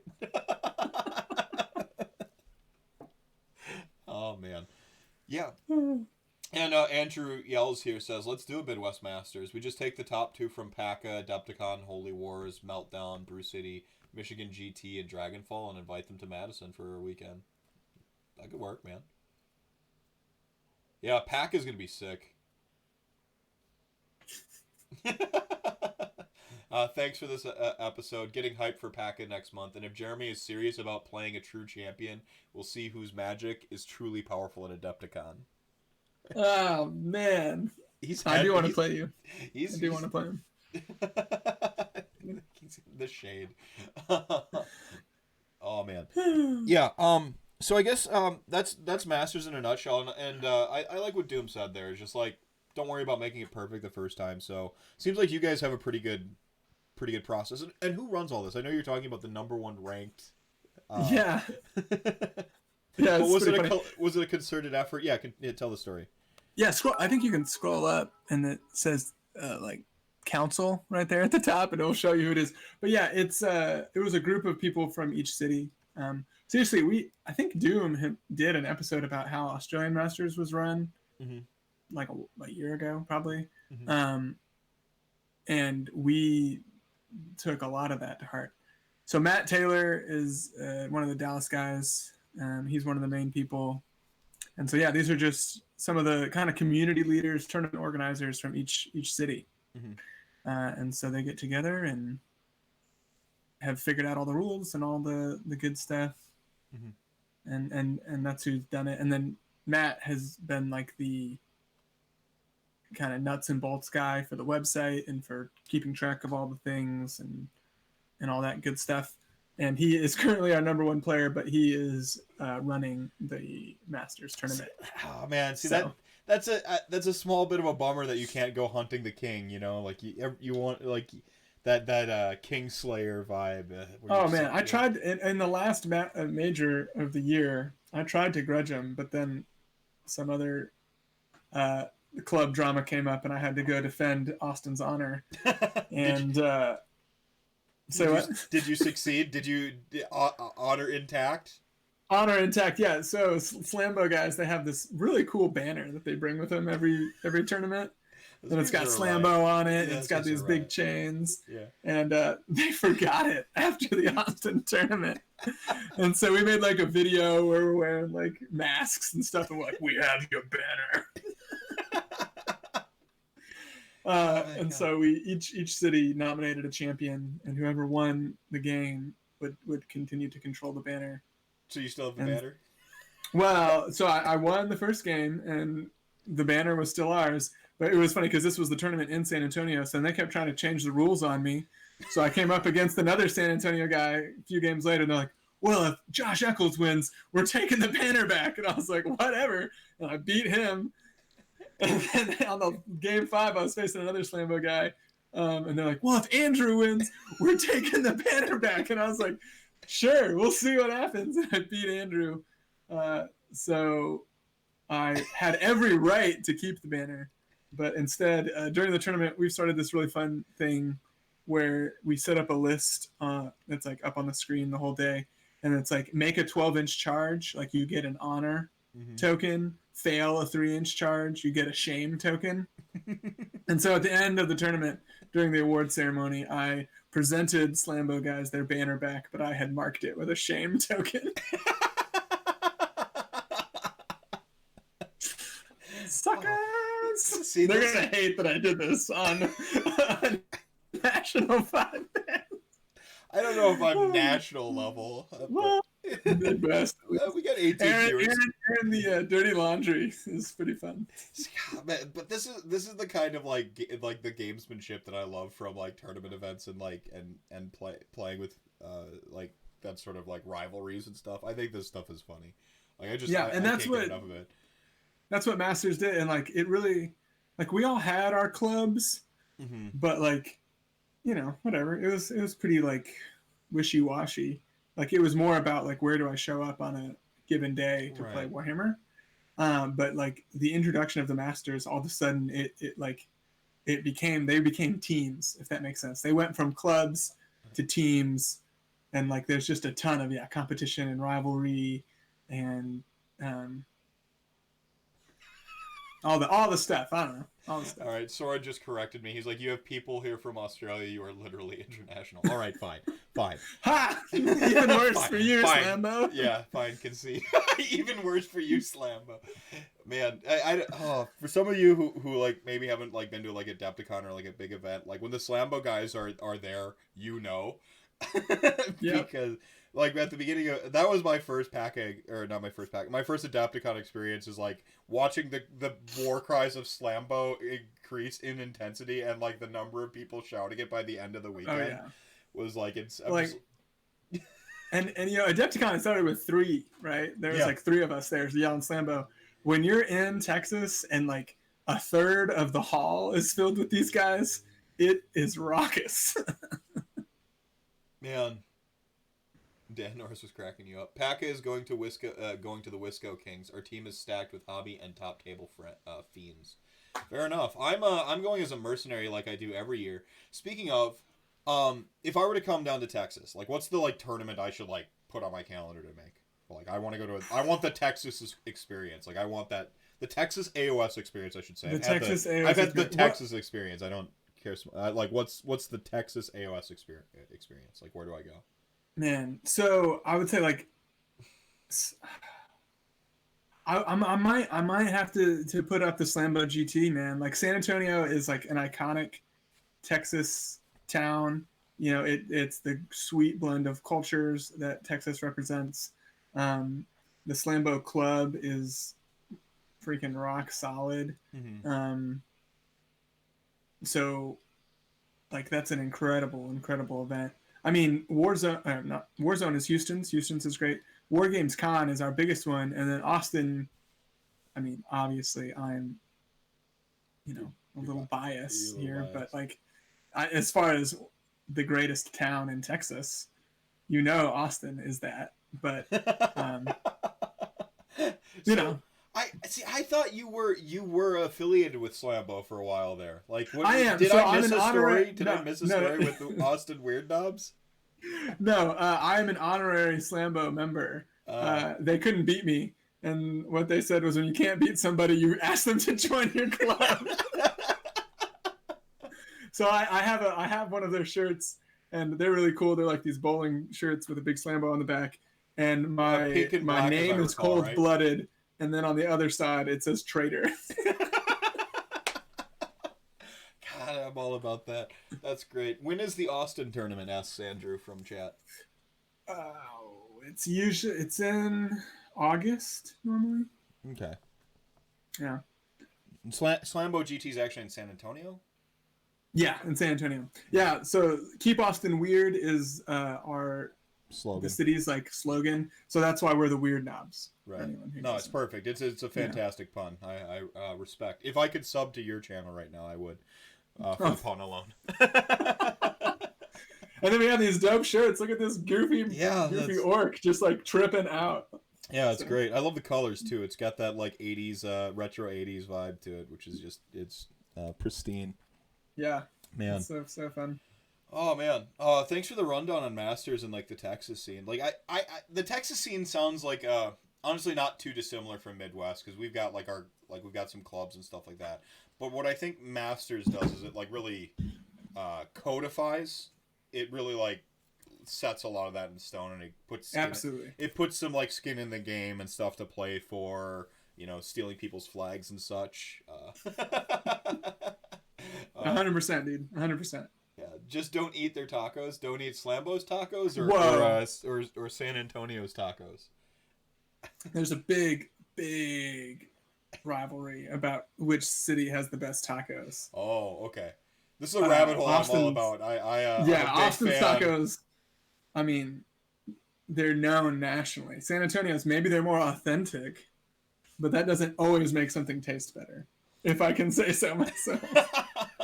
So Austin tacos are best tacos. Like I'm a huge like Tex-Mex and West-Mex fan. Just a huge. I don't know if there's a more delicious cuisine out there. Yeah, I mean, if I had to choose only one, it would be Tex-Mex, and this is meaningful because all Tex-Mex food is like the same 5 ingredients. It's just remixed. Just remixed, and it's what I would choose to eat. It's delicious. If I had to choose one. I had enchiladas on Sunday night coming back from the Packer game. I went up to watch the Packer game. We had enchiladas. Monday night, Molly's my partner. She's like, what are what do you want to make for dinner tonight? I'm like, enchiladas. And she's like, you just had enchiladas. I'm like, yeah, but these would be different enchiladas. Well, we're gonna film a chicken. We're gonna do a tomatillo sauce. Like, come on, it's gonna be a whole different it'd be a completely different enchilada. Like they were using like Cohico cheese or whatever on their enchilada. I'm gonna like go a different route. Like, well, one thing that I don't understand that hasn't caught on nationally is the breakfast taco. What's in a breakfast taco in Austin, Texas?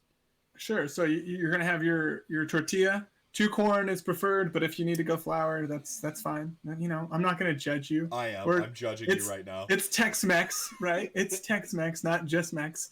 But two corn tortillas. You got your base of egg. You want some sort of bean. I prefer refried, but a lot of people go for black beans.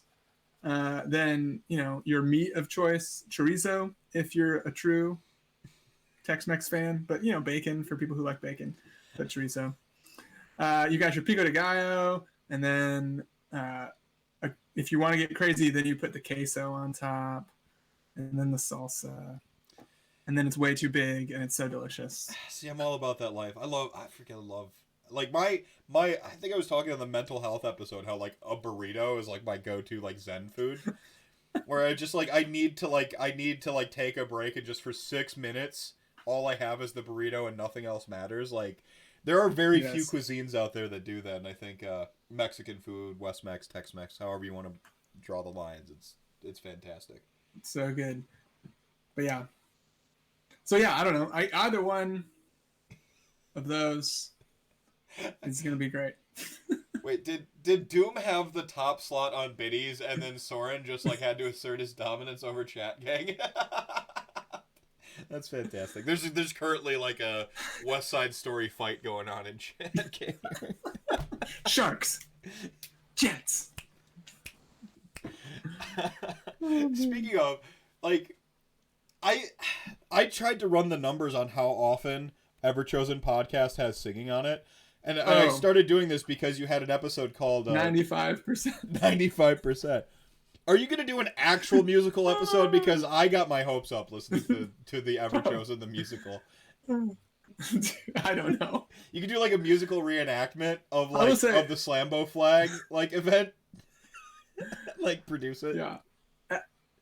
It is surprising that those songs turn out as well as they do, because literally what we do is I just play the song on my laptop near the microphone and John sings.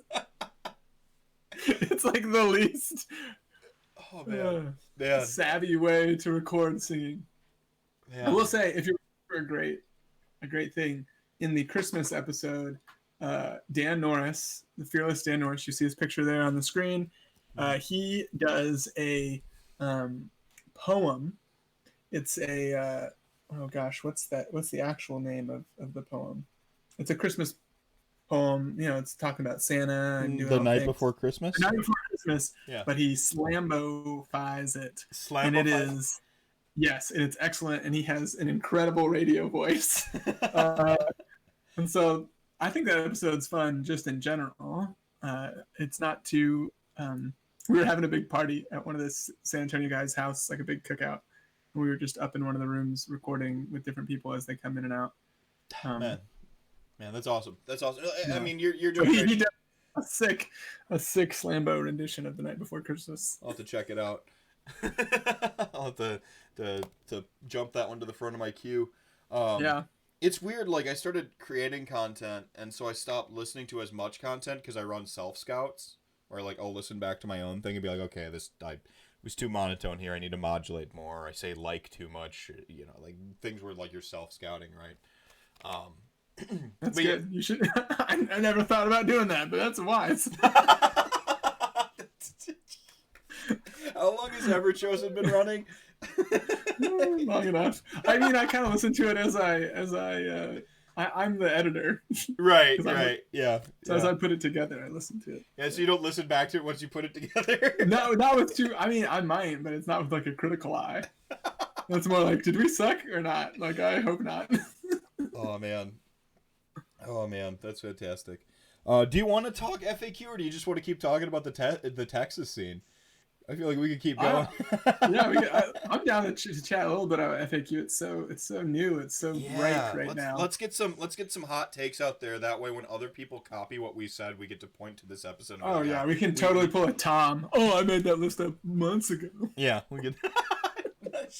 That's the I need to start getting like a trash talk tracker set up for RantCast. Like every time, just like the various people who get like smack run at them on RantCast. I know. I shouldn't. I like Tom. I met him once, and he was so nice. But he cracks me up. He's like, "Oh, I sent that list to a dude 6 months ago in a text thread that no one's ever seen and no one will ever know about." It's like, okay. Man, Vince and Tom are the best. I'm not sure if I can give away industry secrets here, but when you meet them in person, they're actually a little bit of the reverse of each other. Like Tom is very friendly and very very easy to hold a conversation with, and Vince is very much Vince, but he's he's a little bit not standoffish isn't the right term, but he's very more reserved. And on the internet, he comes off very Tom comes off as the more reserved one, and it's just like an interesting dynamic. But technically, we have like energy levels right now where we're projecting.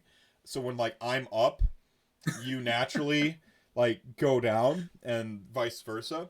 Of course, sometimes you can have that dynamic where when one person's up, the other person tries to go higher, and then the next person tries to go higher than that, and that's called the Everchosen Podcast. Oh man. Where positivity comes into good feels, and everybody loves it. Oh, it's not about positivity. It's just like raw energy. Like you can have raw energy that's negative. That's where you're just like, that's fuck true. This thing, man. This is the worst. Look at this. I would say we try not to. I once heard that nobody cares what you don't like. You know what I mean? That's not 100% true. People do care, but it's like you want to say it, but you don't want to linger too. Yeah. I think there's some truth to that. I know that I think humans tend to default towards a negative outlook on various stuff. One of the lead designers for Magic the Gathering. Unbelievable! Thank you so much for that follow there, Harrower. One of the lead designers said players are really good at picking out problems, but they're bad at finding solutions. And I think that's true in Age of Sigmar as well. It's really easy to spot the problem, in a list, or it's really easy to spot the problem in the meta, but it's difficult to identify the solution. And so if you end up with just this spiral of negativity, someone just okay, we've all said the negative stuff we can say on the subject, we've all gotten it out, and then you're just spiraling around the same topics at some point. So, and then from there it's just okay, well, pitch me something on the other side of the scale now, because we could just talk about the bad thing all day. And I think humans are just keyed in on negativity.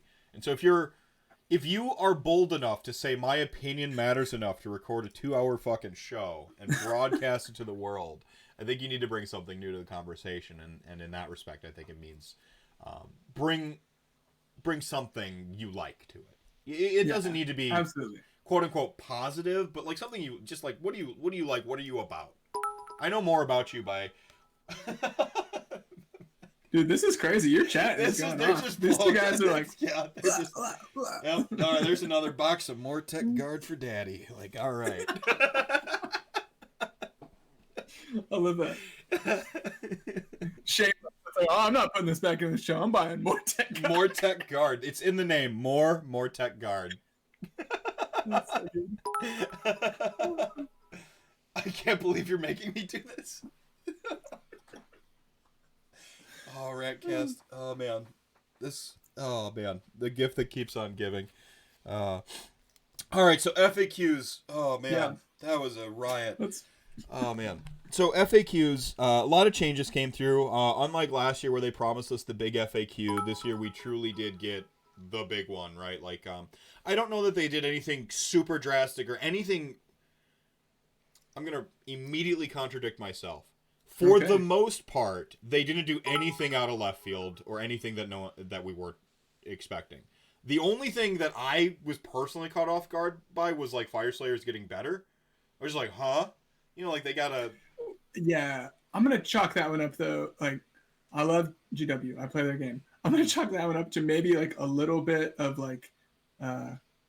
not incompetence, but no. I don't know if they thought that one through. I think they were trying to maybe make them worse. I've got an angle. I don't think they were trying to make them worse. I think they were trying to nudge their list building decisions in a specific direction. what it To did is more like Hearth Guard Berserkers? to more, yeah, but now you can't do the quote unquote blob. Like you gained what, like it was something 20 like, is like, yeah. I think 20. Here's my take on Hearth Guard.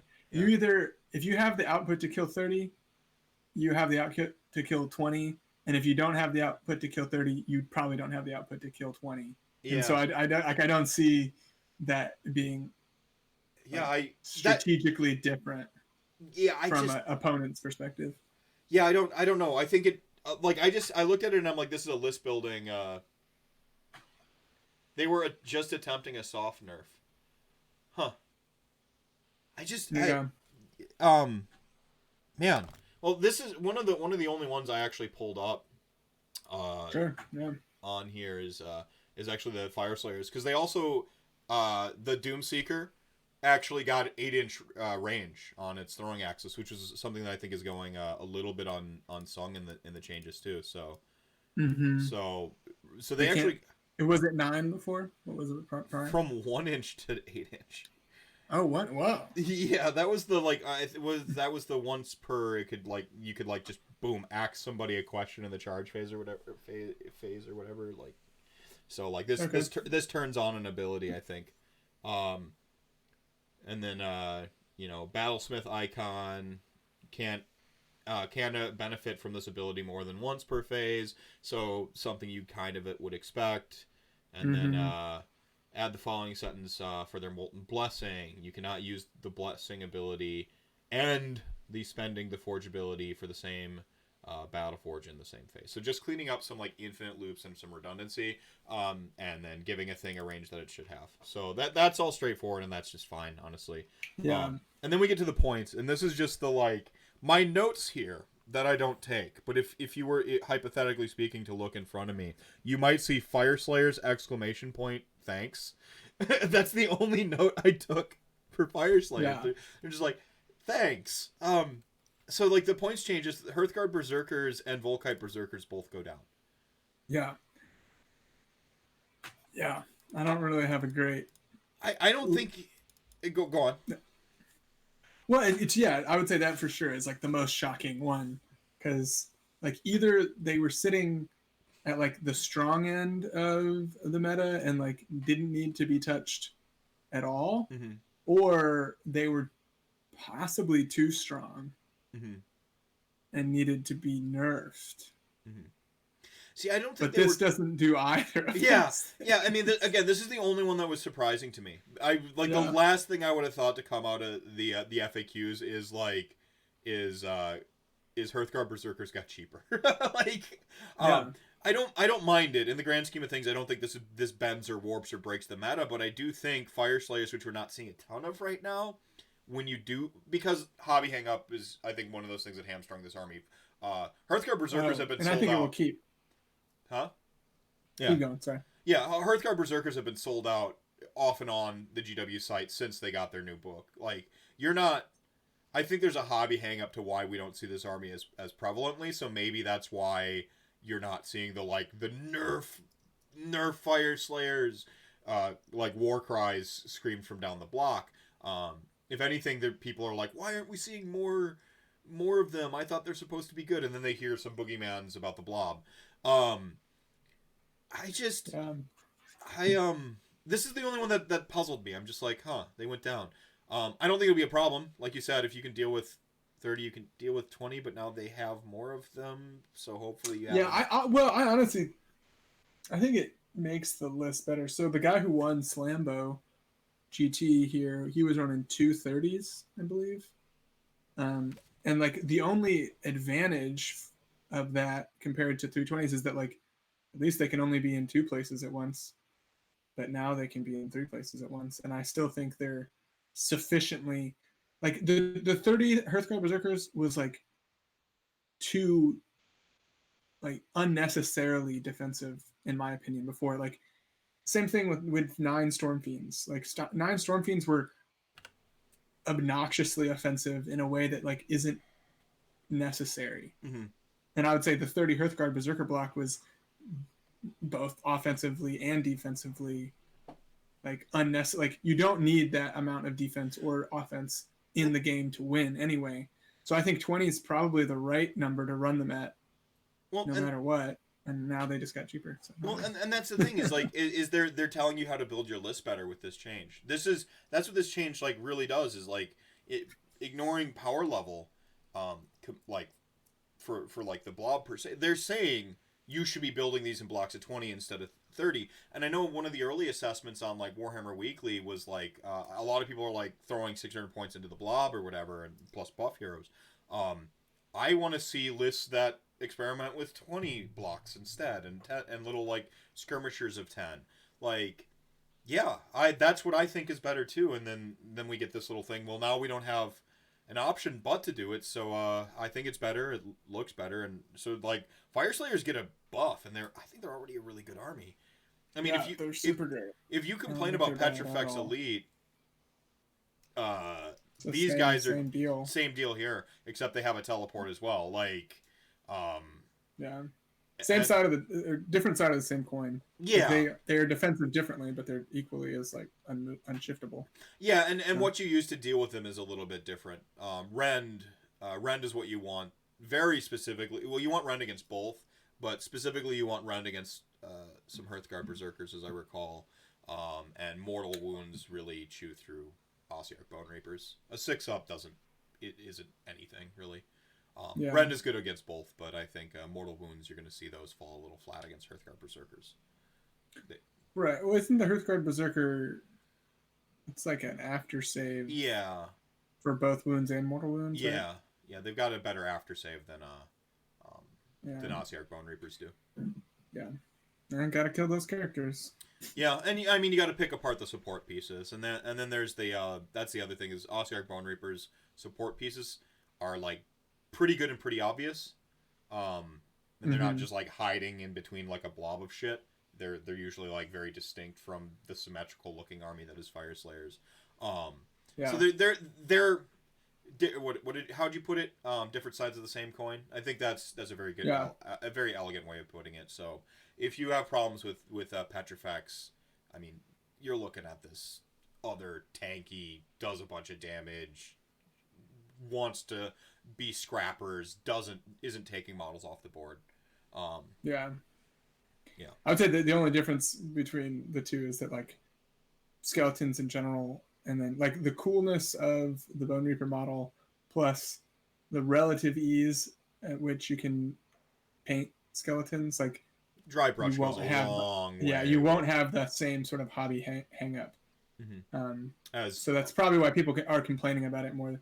Similar to orcs, in so much as like people's perception of a thing is like almost more important than its actual. Oh, absolutely! Like, freaking how good it is. Like Warclans is just as bad as Slaanesh, but nobody cares. Like, well, I think it's great. They like having their face beat in by orcs and whatever. Good. Like, its perception is reality, right? Like that's. Yeah. I went on a fucking Twitter tirade about that one the other day. How like perception is worthy, and this is why evocators get nerfed even though they didn't need to be, is because like the perception of the community is valid, and so I think there's a couple things. You got to combat perception. You got to have shows that inform people and help them be aware that these other things are out there that are just as bad. The other thing is the illusion of choice, or the illusion of chance.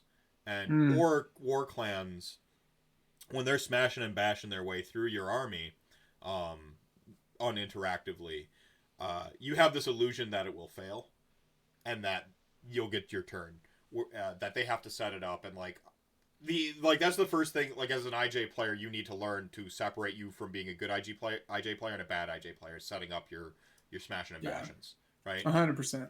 Like and that goes back to our talk about like Dark Prophecy and Hand of Dust and like the additional thought complexity. Yes. I think that's why no one is offended by smashing and bashing, because it has that additional like thought complexity associated to it, compared to Locust, where it's like roll the die, it works. You didn't have to do anything. You're going to move and charge and do the exact same thing regardless of this ability. Yeah.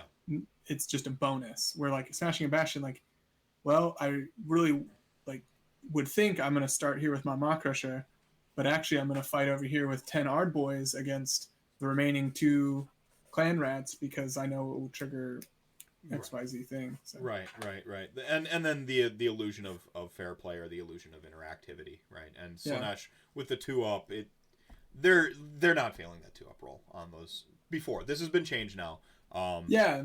Well, it was funny. Something Marco and I were talking about on our last episode is I would have honestly maybe even preferred a 4-up with a reroll for Locust, even though I think statistically it's better than a 3-up. Better than a 3-up.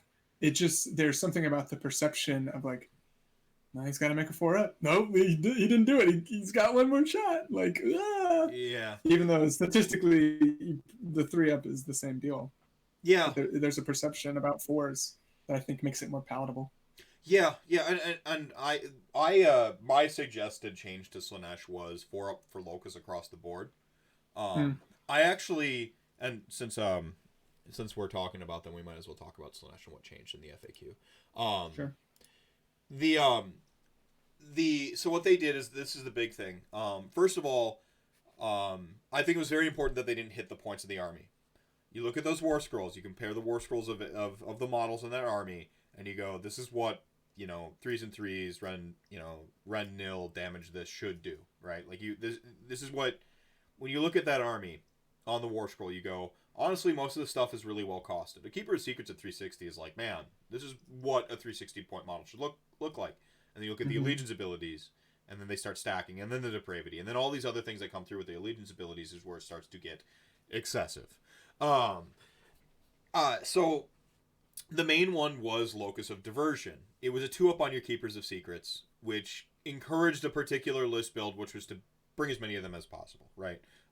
Usually 3, sometimes 2 in Shalaxi, and they say Shalaxi wins you the mirror. So if you're making a conscious meta choice, if you bring Shalaxi, who's worse than a 3rd Keeper of Secrets, it gives you a few extra points and helps you win the mirror match. So that was kind of how that like fell down into a nutshell. So it's 2-up on Locust for them, 4-up for the rest of the stuff in the army. Your Contorted Epitome, which attempts to trigger Locust twice, once in the charge phase and once then as just in the hero phase, as I recall. So you can actually, if you miss the Locust, you can then like try to set it up again with the fucking you can try to set up the Locust with the Epitome, and then if you don't, you've got the charge phase to fall back on. So so like that's Slaanesh. I think this is probably the second thing people were mad about, because they had just come down off the backs of Flesh Eater Courts, and clearly that was the worst the Activation Wars could ever get, right? The thing that everyone gravitated towards the most, I think, is their summoning. And I think this has a lot to do with the fact that players just hate you erasing their progress. Like you just like, fundamentally, you're like, I just fucking killed that unit, and now it's back, and like there's that like, I think players kind of hate that like feeling that you're like erasing their progress, and so that already starts out feeling bad. But now they've summoned back their entire army, or they're plus 1,000 points into going into turn 2, or just they're getting bonkers numbers of models down on the table. And I know that there's a pretty common take that Depravity was set up in such a weird way that you look at a bunch of the other armies. I think Sylvaneth is an outlier, but like you look at like your Seraphon, and pretending you don't go like way ham and bring you the whole like everything off your shelf, you kind of have a gauge of like, I'm only ever gonna need like 30 skinks, and that's just like factored into the sort of cost of your army up front when you're building it as a hobby army. Depravity was such a like just sliding scale of like Nebulum, where you're not quite certain how much more stuff to buy, like to bring. And so I thought that was a really fun take. I don't know how much that played into any decisions really when it gets right down to it, model company, whatnot. I don't care. But these are the two things that got hit. I think the first and the second thing got both hit in the FAQs. That's all that got hit, not the points in the models. The third thing everyone complained about is their CP farming. They generate a shit ton of command points as an army. They generate Gloom Spike. Isn't that only one specific build? I mean, Invaders is the one that gets a lot of CP for the most part, but you've got Okay. Yeah, so like it's kind of the one build, but it was the other thing that people were mad about was you get a ton of CP, And now CP is also what you need to activate twice with your whole army before I get to go, because Locust of Diversion has hit more than half my army has hit everything but my one shitty unit. And that was there. The point is that I think there were 3 factors that really led to the feels bad from Slaanesh, and 2 out of the 3 got hit, and it's the 2 out of the 3 that should have been hit, CPs or whatever. It's just like you said, just basically the one build. And to term it another way, command points are the gasoline. They're not the engine. You're gonna want to hit the engine and not the gas. Go on. Well, and I was gonna say the thing about the summoning that I think was offensive is like no one gets that mad if you're just like spamming a bad unit. Like skinks, like they're annoying when you're like spamming skinks at someone, but everyone's like, well, they're skinks, whatever. It was that you were bringing back such quality models with the Slaanesh summoning, like constantly. The summoning table can bring back all your fucking heroes. You know, that's like an open-ended chain. Like if the summoning had only ever been like, if it ended at, I don't know, Exalted Chariot, maybe. Exalted Chariot? Fiends, yeah. Probably people wouldn't be that annoyed by it. Like, is it annoying to have to fight 10 demonettes after you just killed the keeper? Yeah. But like demonettes are not on the same like scale. No. They're ungores, they're skink level tier of like it's annoying, but it just costs me time, maybe some board position. It was that you were bringing back literally the best model that the army has to offer. That's why I think people got annoyed by it. So hopefully with this increase, about 50% across the board is what you'll find. Keeper of Secrets used to be 30 depravity, it's now 45. So that's like the big one that's going to stick out. Usually you're summoning a Keeper of Secrets, sometimes you're summoning Daemonettes to scoop an objective or secure an objective, and then every now and then you'd pull out the pocket Infernal and Rapturous in a spell casting. So you had some commonalities, but usually just more Keepers was always the right answer. It was. So, to kind of wrap it up here, I said that my blanket change that I wanted to see was a 4-up on Locust across the table. I'm actually happy with this. They changed from a pure elegance stance in rules design, they changed 1 sentence instead of 2. Okay? So on to 5-up, the enemy unit fights at the end of the following combat phase. That's Locust of Diversion. And then the sentence preceding this says, greater daemons add +2 to the roll. So that means that you're triggering that on a 3, 4, 5, 6 with your Keeper of Secrets. That means, as a strategy, it's enough to assume it will work for you when you're playing the game, with the threat of it not working. Whereas a 1 and 6 is simply no threat of not working. It's just going to fucking work. I mean, it's such an outlier for that 1%. Or, sorry, that 1 on the 6. Go on. Yeah, no, I mean, I think it's good. I think it's perfectly reasonable. Personally, I think what would have been better back... I mean, it's my own opinion, so I'm going to say it, I guess. But if it was 4 across the board, and then this preceding sentence was just Keepers get to reroll their Locust. Because now the only thing with the minor heroes on a 5, it's like to the point where you can't rely on it, trust it at all. Right. Like, at least a 4 is like, well, this is a 50-50 shot. Like, this is fine. 5 is like, I'm spitting in the wind here. Yeah. And that's where it is like, I'm kind of okay with them shifting the casino slot machines to like the either side of the aisle on both things. So like an like a Bladebringer Herald on Exalted Chariot, it's one of your fucking killiest things in that whole book. You turn that thing sideways and smash it into like 3 battle lines and just blow everything off the table. The thing is, everything in Slaanesh is squishy as hell. The Locust of Diversion is their tankiness. Yeah, like that's baked in. So I feel like it has hit those non-keeper characters kind of hard. It did. I can't believe I'm defending Slaanesh, but that's fine. Whatever. Yeah, it hit them. It hit them hard. It hit them disproportionately, and I think it's a trade-off from the 4 across the board. Everything's sweet to now your other heroes are devalued. The thing is you can't fit 6 keepers in a list. You have to take the other heroes, and then you're gonna have to make decisions on the table. It's not the change I would have made. I am, I guess, defending it because I see the logic behind it. Not for sure that I'm like, so and then time will tell, was this enough, right? That's where it comes down to. I think in an immediate sense, I'd say it's enough to quell the calls of banned Slaanesh like across the globe, and we're gonna get to see them played again. you got to keep in mind that hitting Locust also hit Depravity as well. Yeah, less of their army is activating before you. They are generating less Depravity in that sense. So you got to keep in mind that their Depravity didn't just increase by 50%. It increased by 50% plus whatever it comes down for the combats from those monsters. So yeah. That's good. It's a good change. It's trending in the right direction. Let's check. Let's put our finger back to the wind after we've seen it played out a little bit more. Yeah, and look, I have zero qualms with there being like better armies. Great armies should be a thing. Like, let's have great armies. The thing is like, I use Flesh Eater Course because I think it was just like kind of the first and the most egregious I'd seen. Where you're just like, what do you even do to play against this? Yeah. Oh yeah. I think the changes they made to that have been quite good. Oh yeah, they're great. Yeah. So yeah, that's Slaanesh in a nutshell. Cool. And then we talked about IJ. The main IJ change is just Ardfist. They closed off the. Pardon. Yeah, they hit that one. Yeah, they hit that harder than I thought they were going to. Really? Yeah, I mean, I thought they would.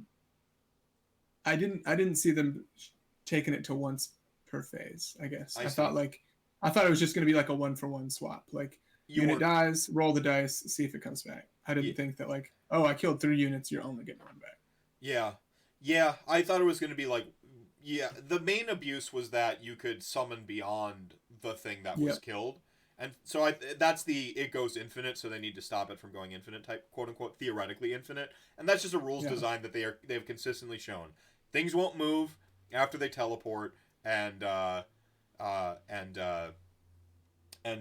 you don't get to go infinite with combos. Like, those are just 2 things they always close off. In fact, so I thought that we were going to see that. Same thing behind the Death Rider wedge with Ossiarch Bone Reapers. I didn't think it was going to stick around. Did you see that? Before we get off the Ardfist, though, did you see that one goofy like workaround with what? With the endless spells? Oh, it says per phase, so it's like, oh, so if I kill my unit out of phase with a pendulum out of phase, I'm just gonna freaking go nuts. Right. So like, there's still so dumb, not really usable, but I think it's cool. Yeah, I mean, it's a cool workaround, and if you can set it up, honestly, at that point, I think I just gotta tip my hat. Yeah, I'm impressed. It's like, you ate the whole wheel of cheese? Like, all right, you wiped it out of phase, man. You got that pendulum off with your non-spellcasting army against theoretically a field that possesses like Hollow Heart, who all take like Knight Incantors universally to say you don't get to cast the spell now. No. Like, Gits who can like unbind at a +2 clip at the very least. Okay, man, you know what, you punched your ticket for this ride. Fucking hop on the train, buddy. Like, go ahead. And you brought the 300 extra Ard boys. Okay, whatever. I mean, if you get it to work out a phase at that point, I just gotta tip my cap to you. It's like, all right, man, the game's yours. Like, here you go. And I would be remiss if I didn't air Marco's poor Marco. He plays Bloodtooths. And he was really hoping for a change where right now you have to have a Realm Gate feature on the table in order for one of their abilities to work. Yeah. And he was like, they gotta change that. Sure didn't. Suck it, Marco. Where's the camera? Right there. Yeah. Yeah, we're hoping for that. Ardfist, they closed off the main abuse. There's still an abuse left over, but it's super niche, and if you can get it to like trigger, then like, I actually love it. Yeah, go ahead. Just fucking go ahead. I hope they never close that loop. And that there's some sucker freaking trying it forever.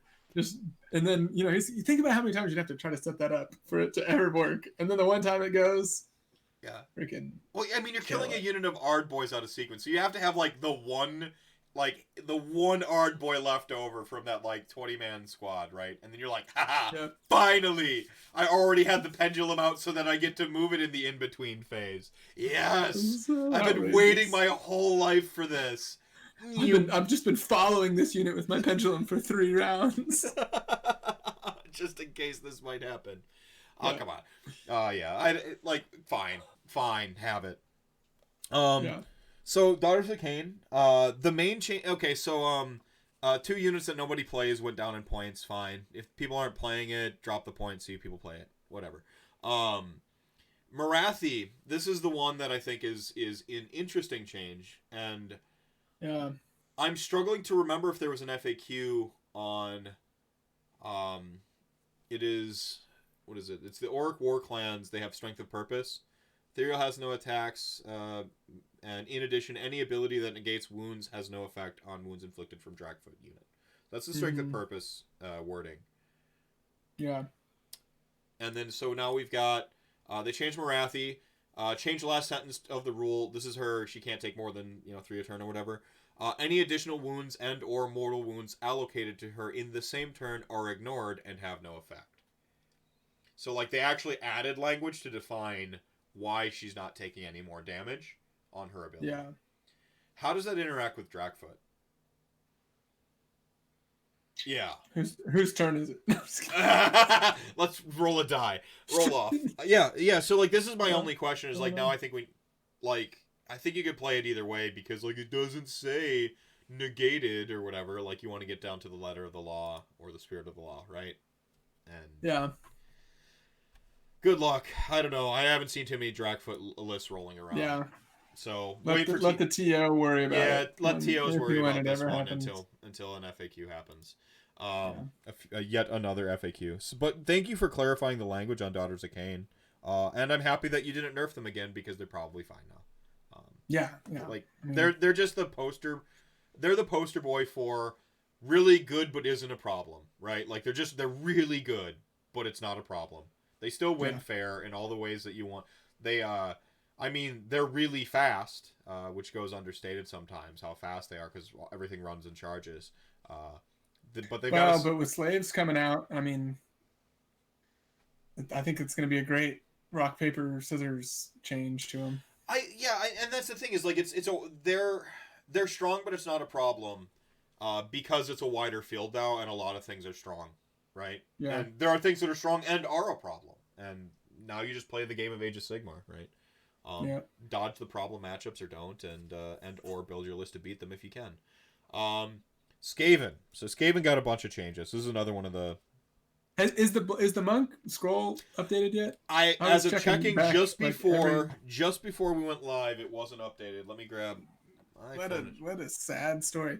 Yeah, I'll run... Well, you probably have it written down. But I honestly don't think the Skaven changes are really that impactful. I think it will depend on what the monk scroll looks like. But I can't imagine they're going to make it, like, terrible. I'm hoping that it stays similar power level, just streamlined, right? And here's the thing, and I've said this time and time again. It came up in the capacity of talking about crematorians, like exploding models when you kill them. It's not a great ability in Mortek Guard, because it's a tanky, survivable unit, and then you expect to, like, kill it to explode it to do its position requirement mortal wound trick. Cool, man. It's not a problem. It's fine. Lots of stuff. Talk to a Khorne player. They're not, like, exactly thrilled about their guys that explode for mortal wounds either. The problem with that was just icing on the cake of an already frustrating experience for your opponent. That was dealing with the combat phase of the Plague Monk. So theoretically, as of recording this, we don't have the War Scroll yet. Theoretically, I think it's just a quality of life improvement. I don't think it's going to be a nerf.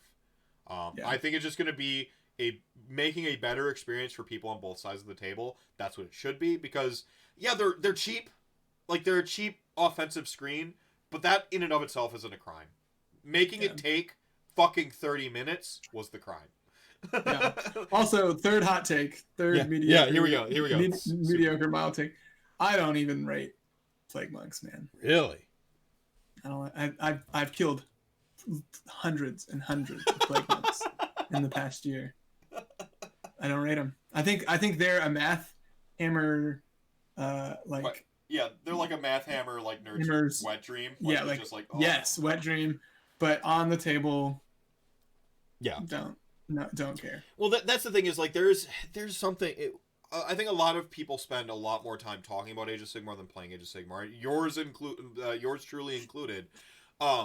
It's very important to remember that when you math hammer something out, you have to add context to it, and then think about it in 3 dimensions on the table. Like, if I get every single one of these in base-to-base combat, it's this much damage. It just doesn't happen that way. Like, it's so rarely... tag a corner. Yeah. And kill them. Yeah, or like you do infinite plus damage. Here's 10 Ungor Raiders. Like, just fucking fight that for a turn. It still takes you 1 turn to kill them. You know, like, have it here, waste time on them. I mean, I've killed them soundly with Blood Knights, which are not even like a great unit to kill them with, because you actually have to like engage far more than you would like, and they can all kind of pile in and attack you back. But like, it's just yeah. I guess the hot take is play the game of Age of Sigmar. And that's what I get for a lot of these things when people get like way hyped. It's like, I don't know. I played against that, and like, like Gristlegore at its height was like probably the worst thing I've seen. But other than that, like, it's mostly all right. Yeah, I've seen Slaanesh lose a lot too, even in its current iteration. Yeah, like, I think. It's all right. Well, I think that Slaanesh had a combination of like new book power, flying under the radar power, like, and then people's feels bad from Gristlegore was already at like peak, like levels of hatred that I've seen in all of Age of Sigmar, and and that hatred just spilled over onto the next thing. Like, they never had a quiet period. We didn't come back down to 0 after being mad at Gristlegore. We just got mad at the next thing, just at the same level of anger. And it I think it clouded people's judgment. Like, I was, like, if you're afraid of an army, play against that army. Like, seriously, play against that army and go into it and play the game to learn a lesson. Because if you go into it to learn a lesson, you can start to solve the problem. You can see solutions that you didn't see before. For instance, the meme was kill all the heroes. No, kill their fucking battle line. Yeah. They still only count for 1. Yeah, like, their battle line doesn't give them depravity, and it breaks the chain. Like, they don't get anything back once you fucking kill their battle line. Especially because most of these guys don't have 3 extra keepers painted sitting on their side. Yeah, like, you just break the chain. Requiring you to kill them. Yeah, just kill their fucking battle line, and then, like, tie up a keeper. Also, I come from a bit of a privileged position as I watch, like, Keepers of Secrets just bounce off ethereal monsters a lot. I just go, that was cute. Like, yeah. But I mean, there's a lot of ethereal monsters. That's like, it's available to everybody. People. Yeah. This is a bit of a side tangent, but people are talking. I've heard people talk about, like, is it time to retire malign sorcery artifacts? No. And like, no, by no means. I think they make the game so much better. They're known commodities. Yeah, continue. They make the game so much better. Why do you think they make them better? I think it brings a level of consistency to all armies. It brings like a tool set that's the same to all armies. Absolutely. And I think... Well, look, here's the deal. You could cut 3/4 of the malign portents artifacts. Sure. Whatever. Mm-hmm. Leave Ethereal Amulet. Leave... Thermal Rider Cloak. Quartz Brooch. Yeah, leave the top the ones you see. Leave the ones you see, and... I mean, that I've seen that take. I didn't see that take coming out until Cities of Sigmar, though. So I have a belief that there's a hidden agenda there, that people are mad that their Cities books are locked in on the non-fun artifacts, and so they got salty and like started getting mad on the internet. I like that. That's my hypothesis there. That's my hot take. Keep them in. They for the exact reasons you say. They're known commodities. It's an opinion worth discussing, but I come down on the side of leave them. They're fine. They're known commodities. So yeah, the things that went up, I mean, they seriously are still helping. Like Legion of Nagash, Zombie Dragon without an Ethereal Amulet.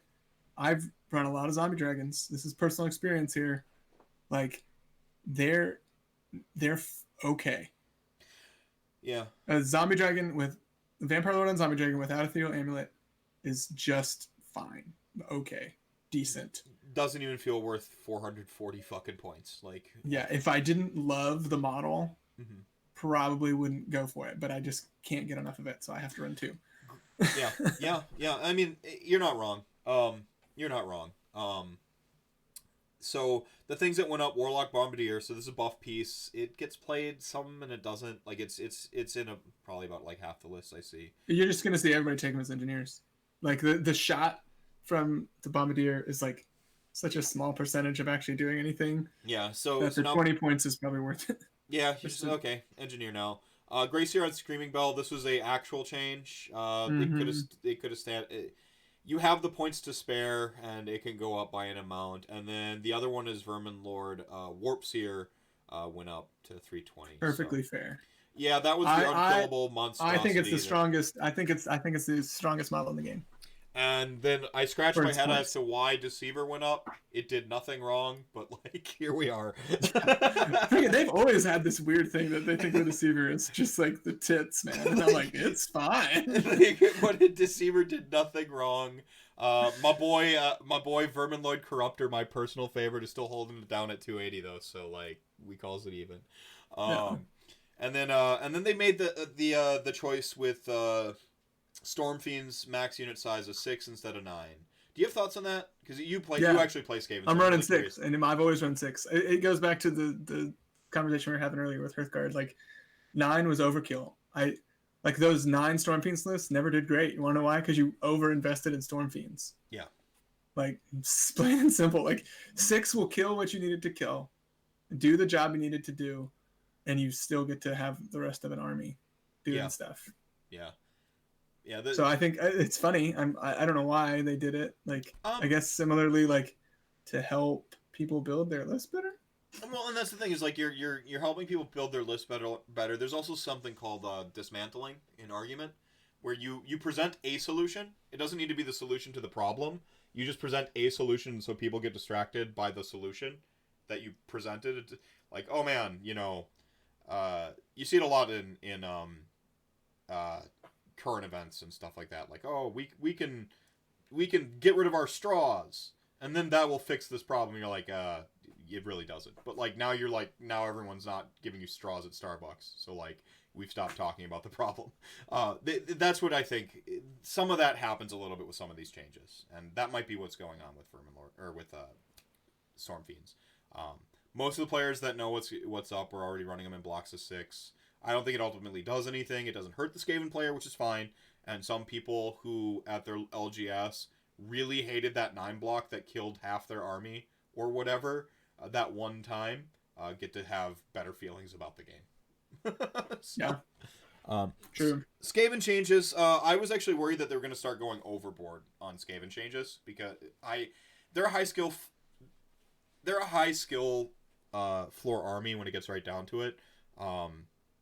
They're a little pushed, but you're allowed to be a little pushed if everything's a little pushed. So, good. Yeah, I think it's good. I think it brings things closer to correctness. Yeah, the big changes here. Grace here and Screaming Bell, which is bordering on auto include, went up a few points. And then Vermin Lord Warps here should have gone up because that thing's busted. Yeah, dude, I've got one. like with the suspicious stone. Like I don't think it should go much higher than that. Like yeah. But like no, I don't think it should. I don't know. Yeah, I'm now partial since I run it. But I think it should settle in about here.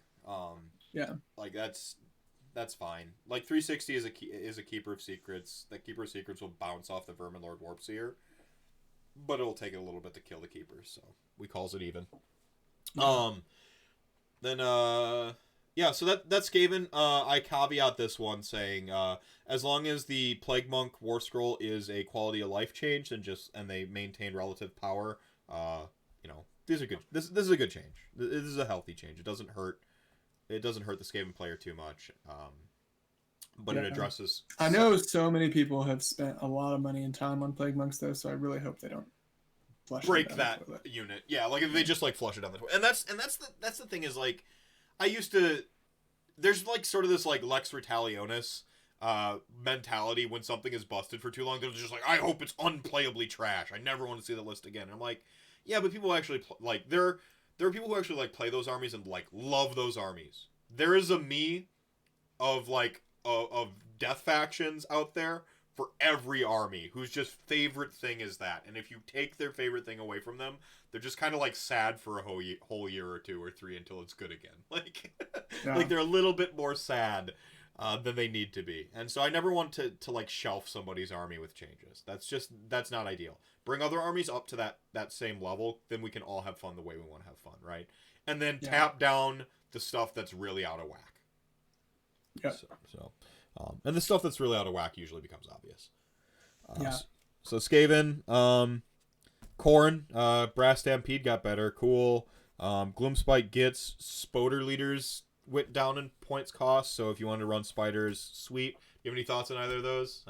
I'll just burn through some of these yeah, quick let's rock and roll. Nurgle battalions all went down universally. Cool. I guess you buy more Plague Bearers now, or you can actually afford your Blight Kings slightly better. But the big change from this one is unmodified 6s on all the Blight Kings, Puscoil, Blight Lords, etc., etc. All those are on modified 6s. This is a good change that is long overdue. Hell yeah. And I think that an army that's already looking more and more appealing as the meta evolves is looking yet more appealing. And with the STD, like, Nurgle build on the horizon, we might have a budding garden of filth on our hands very soon. Yeah. I mean, we won't get into it, but I hope that Demon Prince command ability that they something goes on with that. Yeah. I just I think that they will. I've seen every time that the obvious problem shows up in these books. It gets hit. Yeah. It's almost not even worth complaining about for that first month until so we'll see. Beasts of Chaos, I have lots of opinions on this. They are Doom Bulls and Bulgors should have went down. I think they can still go down a little bit more. But you don't have to feel guilty playing your awesome Doom Bulls and awesome Bulgors anymore, and that's where the Beasts of Chaos player wants to live their life. Is not feeling bad about running their awesome stuff. Cygors. Why did people feel bad about it? I mean, you're talking. Formerly, a Bulgor was formerly 160 points. For 160 points, you could have 3 Chaos and Zangor and Light on Disc. Oh, okay. So they were feeling bad because of how they're just taking such a suboptimal unit. When a thing that I thought you were saying something to the opposite effect, and I was like, no one should have ever felt bad about taking Bulgors. No. Bulgors look sweet and people want to play them, but they were just a suboptimal choice. Especially when you're encroaching on, I could just buy 10 more Bestigors for 120 points and just be straight net better across the board. Now you don't now you can pick up those Bulgors. With a slight bonus of you've got a real list that slaps some shit if you go Khorne Gors. If you go actual Brass to Spoilers build. They suddenly look really appealing now. Throwing those guys into the Khorne battalion and then even running them in actual Blades of Khorne. They're gonna slap some shit. It's really cool. They go down 20 points and Doombolt goes down 20 points. These are good changes. Cygor can't go down enough. The War Scroll is trash. It needs to be rewritten. And Gorgon at 160, you won't feel bad running one now. You won't feel bad. It's not just run more Bestigors is always the decision. But Beasts of Chaos is just in a weird place right now where it's looking for STD to make it better, and I think it will. Okay. So. It's a bummer that to make that book better, you always have to look at another book. When it came out, it's neither here nor there. When it came out, it was already a touch underwhelming, but from a list building stance, it's such a joy to build lists in that book because there's a lot of interesting builds from a theorycraft stance where you can do some really cool stuff. But the thing is there's often a gulf between what is cool and what is good, and that is Beasts of Chaos personified. And what is that's the army. You play really cagey. It's a little bit of a Seraphon. You have decisions to make every game that will keep you in every game. You're outflanked, but you're always just kind of delaying people and trying to steal the win. So, but it's a fun way to play. IDK. Both Eidolons go down 60 points. They can keep going down, but they're heading in the right direction. You'll actually see the Eidolon of the whichever one's the fighty one. Storm. You'll see it more now, which is cool. Yeah. So cool. Turtle down to 310. You just couldn't put it at 300, could you? You just couldn't tap it down. Oh, too cheap. We'll leave it 10 points. Yeah, 10 points. I still think Thralls can stand to go down a little bit too. So I'd like to see Thralls go down. And Sharks have officially raced to the bottom at 100 points. They are so aggressively costed, you can't help but run them at this point. Yeah, love it. I'm so on board for that. It's not even funny. Yeah, people just want to run Sharks with freaking. It's like the orc thing, man. Like, no, look, it could become the best list tomorrow. I'm not saying it will be, but it could be. And like, no, rule of cool, nobody would be that upset about it. Yeah, I'll lean. Like, yeah, I freaking ran into a school of sharks and they shot me to bits. Of course. Yeah. So I'll lean on in for you, LLV baby. Sylvaneth. Oh, you did. Your voice did just change a lot. Yeah. It's my mic. I think I need to get another one. I've got a condenser here. I need to get a proper mic. All right. So Sylvaneth, we've got. I could also probably do this. I need to reconfigure my layout here. Sylvaneth. Alarielle went back down to 600, but without her apology note, so I feel bad about that. For having gone up in the first place. And then Durthu down 40. Cool, thanks. You're basically the model everyone wants to play with and is awesome in Living Cities and Living City and Cities of Sigmar. You just got like a free 40 points. Cool. Enjoy that.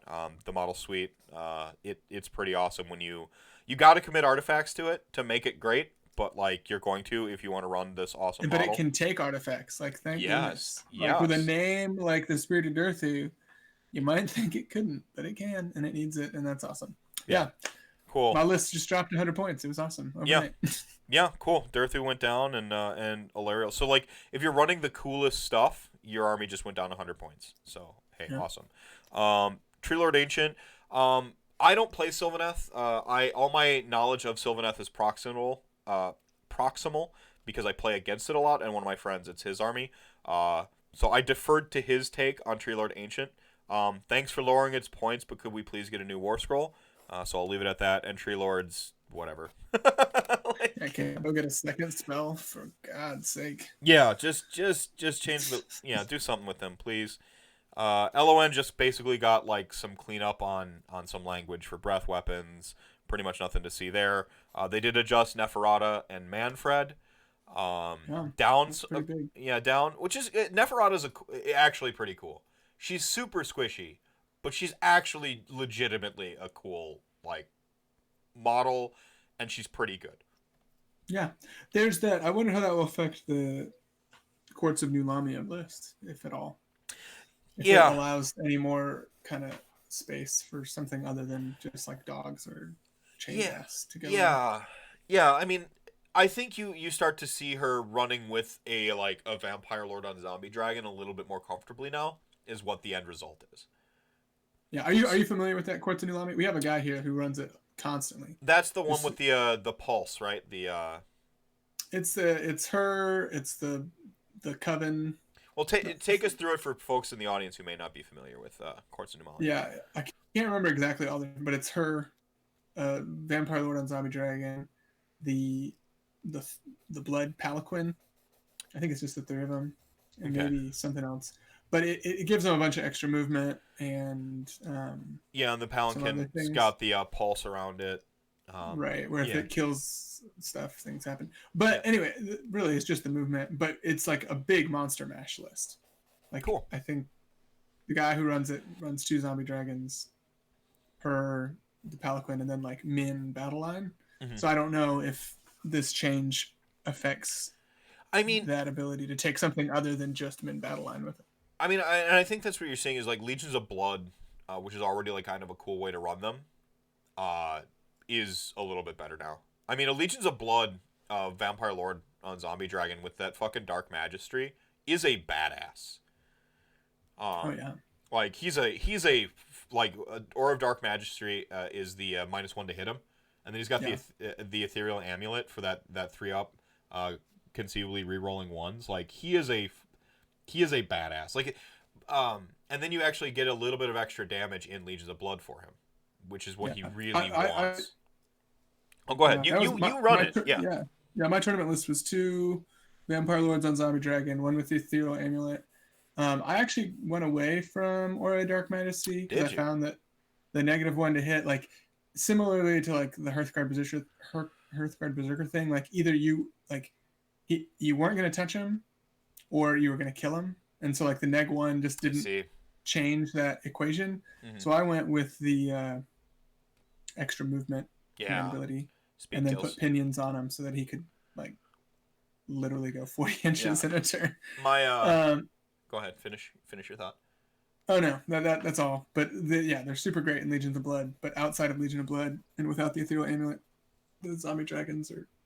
Yeah, my Death March list, affectionately named the Bone Electric Slide, was actually Legion of Sacrament with a Vampire Lord on Zombie Dragon leading it. Death March Battalion.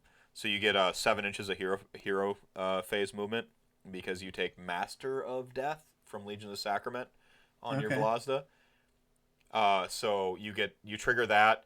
I can't remember which one's 3 inches and which one's 4 inches, but one of them says you move 3 inches, and the other one says you move 4 inches. So you scoot up some Black Knights, which are already 12-inch movement. So you're talking 19 inches of movement, and they can't fail a 6-inch charge. So now you're talking 25-inch threat. Like, let's go. You're talking 18-inch deployments usually. Like you're in their face, and you take a 20 block of them or 15 block of them. Which I did end up finding out 15 was just kind of overkill, but it's still funny to just string them straight out, pin the entire army, and say, you can't stop me before the rest of my army gets here to kill you. Yeah. So fun. So fun. Anyway, LON, whatever. Stormcast Eternals. So, I'm not really going to go into all of these, but I did notice a trend in everything with Drake or Dragon in the name went down. And so, does this mean a battle tome is on the way?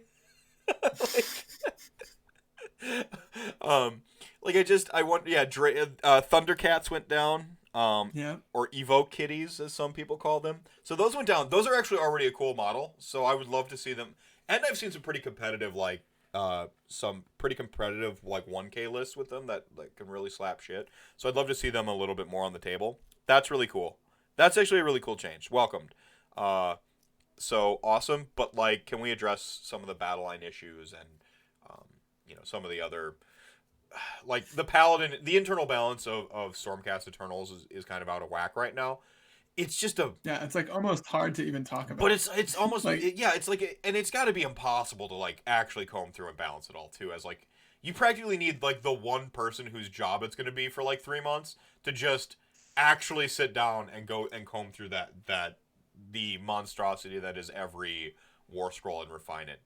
And so I saw someone joke on Twitter today, they're like, you know what, I'm just going to cut my losses and hope for a new book next year. And I'm just like, you know what, that's probably, we went a whole year without a Stormcast book, so, probably. It's just, it's weird because, especially with Cities out, you just take their best pieces and you run it in Cities. And that's where they're at right now. Their only real allegiance ability is the drop down, fine, and then the way they handled Stormhost is oftentimes a real punishing opportunity cost. Ossiarch Bone Reapers, this is not, where you just your artifact and these two things are locked. We all know that's how enclaves tend to work. But you take someone like Catacross. Catacross comes with the Mortis Praetorians keyword. If this were Stormhost, he wouldn't be allowed to play in anything other than Mortis Praetorians. Ossiarch Bone Reapers has the good sense to let him play in Petrifex Elite. Stormcast Eternals does not have that good sense, and so there's just some wonky stuff. It's if you're on Stormcast Eternals, there are some viable lists. Your lists are still just as viable with Raptors and such. Cool. Aether Wings. Yeah, just rock your Aether Wings. They didn't touch them. They didn't stop the combo. Just, yeah. So you're still fine in that respect. I'm sorry if you were hoping that they made evocators, like, mediocre again.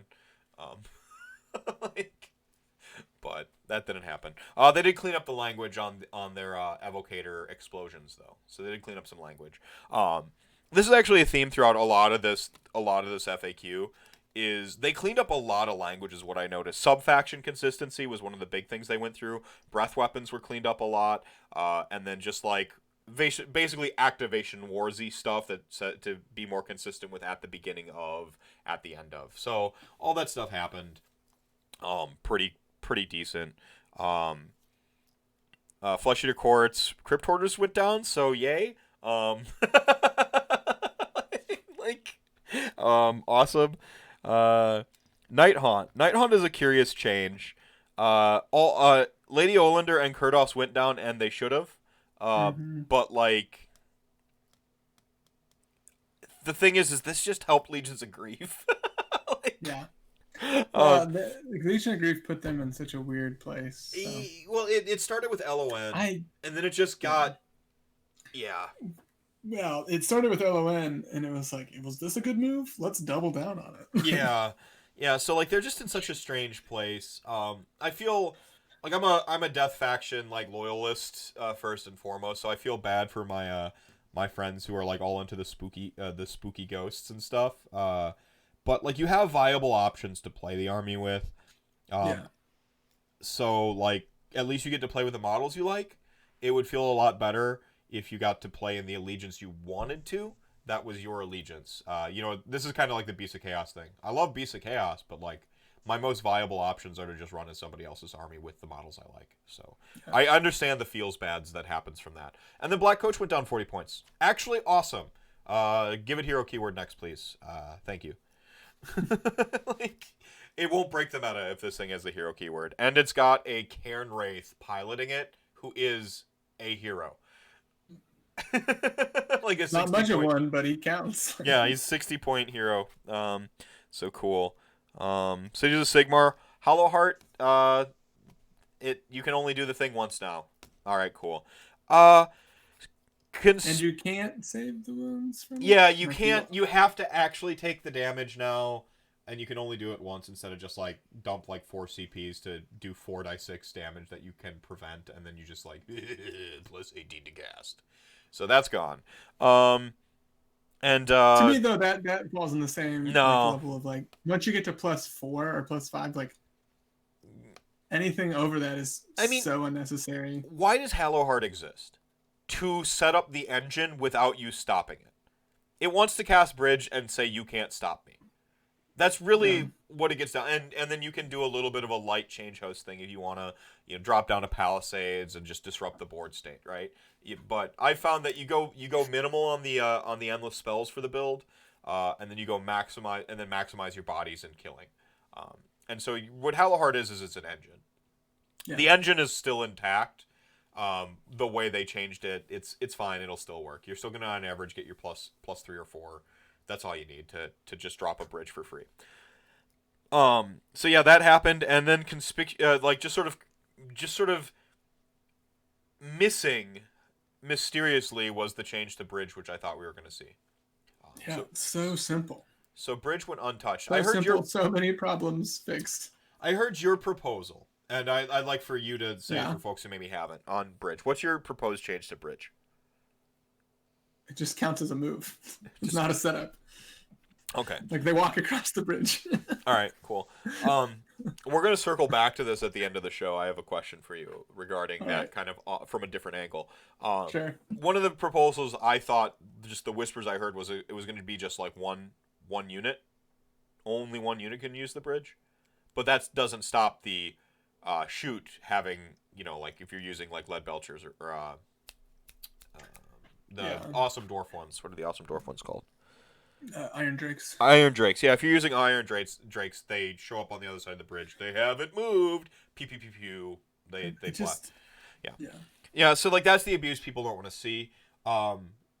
Ian O'Brien from Just Saying podcast from our episode, he took the cleanest, supremest take I've ever heard, and he said all teleports should just be moves now. Just universally across the board. Let's, like, stop mucking about with it and just say they're all moves. And I know that, like, the fear is that people teleport and then they, on those, like, battle plans that want you to move to capture, now they just capture them. Oh, no. Yeah, great. They should. Yeah, and then... They're and, like, standing on it. and so, like, I was just kind of like... I resisted the notion for, like, half a second where I'm like, yeah, but then they... And he's like... But then, like, I'm just... And then I thought about it for a second time, and I'm like, yeah, it just should. And it would clean up, instead of having to fix all the corner cases, like with bridge and shooting, or any of these other weird corner cases where it's not a move, but you're moving the model. It just cleans it all up across the entire game if it's just, like, teleports or moves now. And those two battle plans, whatever, people win on them slightly easier now, I guess. But any setup counts as a move, right? Like, that means that stops, like, the movement after summoning.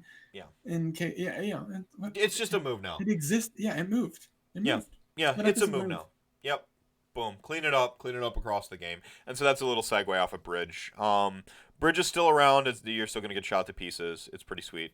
And they're going to move, like, half their army through it because they can. Whatever. It's just part of the game. You're gonna have to. We have to play with it or around it.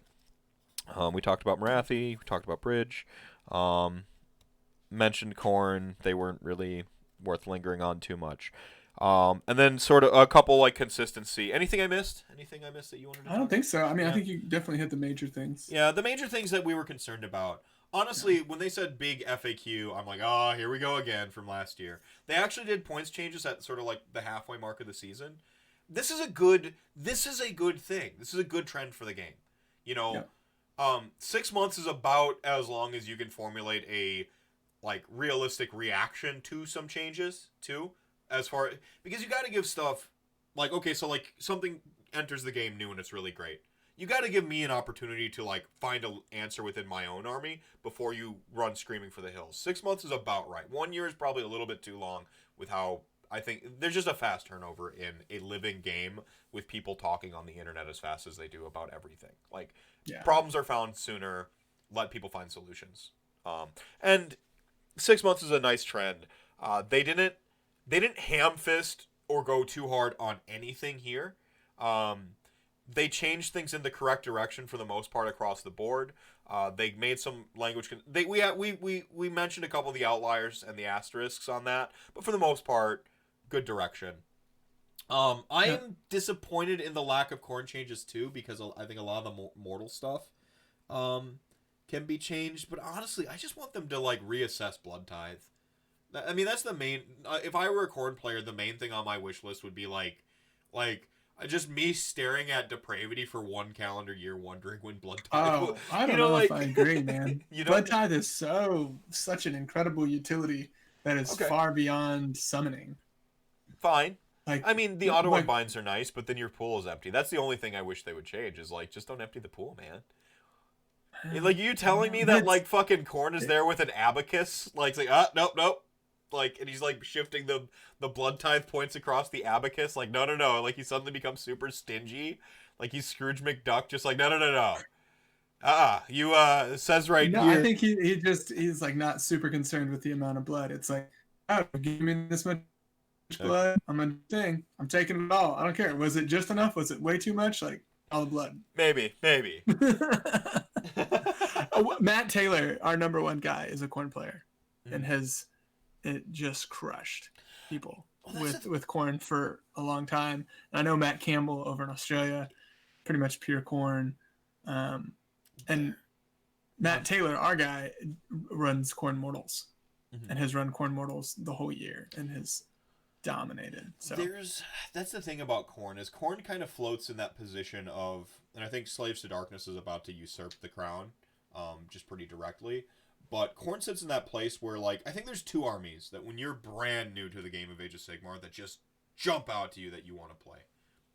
An average player, not like me or you, but like an average sort of royal you. It's fucking Stormcast Eternals or fucking Khorne. And it's like you're just like, you want to play armored huge sweet crap, and whether it's evil or good is like the only distinct, right? And so there's a certain layer of like these armies tend to be like represented, I think, by like a certain type of player, like newer or like very committed to like a very specific thing they want to do, and they're not always chasing the best thing. And I think that like bumps down Khorne's numbers a little bit in that the best players on Khorne are absolute monsters because they do have the tools in that book. You know, like it's not like you look at the book and you're like, how is anyone winning with this? Like you look at it and you go, oh, here's all the like sick shit. It's just like it's very focused in like one place. It's fascinating to me that your bro's like kind of throwing down with Mortal Khorne because like that is not where people gravitate, right? Yeah, man. Mortal Khorne, multiple war shrines. Oh, well. Bunch of dirty stuff, dude. And this was before. War shrines just got way better. But... Yeah, they got absurd. So looking forward to that. But yeah, like I agree with your sentiment though. Yeah, I mean, and people, if you're watching, you're allowed to disagree.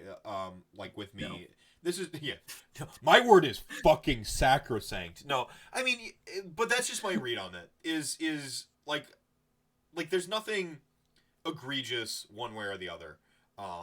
Most of this stuff, if anything, they went a little too light on the points changes. But that's just that's their MO. Can I really, be mad that they don't always go like heavy-handed with points when they've just proven they very rarely do? Like, it's on me at some point to not expect it, right? So they didn't go far enough with some of the points changes, whatever. And then the last two things were activation wars. They're trying to establish a first in, last out. They do their little example of smashing and bashing versus Locust of versus Locust of diversion. Yeah.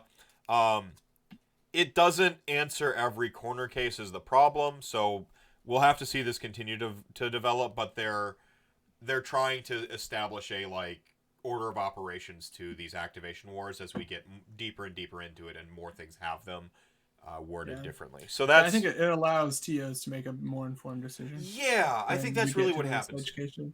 Absolutely. I think that's what they're doing is they're setting up a system for you to make a judgment call. And this is preferable to the roll a die. That's such a. It doesn't help anything. Nobody likes that rule. I hate that rule so much. Like I'm just gonna be I'm just gonna be combative about everything in my army just on a 50-50 chance that you let me cheat. Like, come on. Like, no, it's a dumb rule. And then the other thing was Behemoth battle line. They finally just leaned all the way in. If it's a Behemoth and it is battle line, it is not a Behemoth anymore. They've went all the way, and this is consistency. Consistency is key. Fine, cool. There's no reason for it not to be consistent across all armies. If it was a single army's shtick, fine. But the instant two armies got to do it, it's no longer your thing. Everyone gets to do it now. And that's kind of where I come down. So, like, if you get your, like, awesome, like, Dread Saurians as battle line down the line or something like that, you can run 6 of them or whatever. This is a list. This is all we want. This is all anybody wants. If you're all about the monster bash, fuck it. This is Age of Sigmar. Blow the top off. Fucking 6. You literally have a individual carrying case for each one of those things. Oh yeah. You'd just be walking around. Yeah. Yeah, I think that'd be great. All right, so any final thoughts on the FAQ? I think we covered it rather succinctly.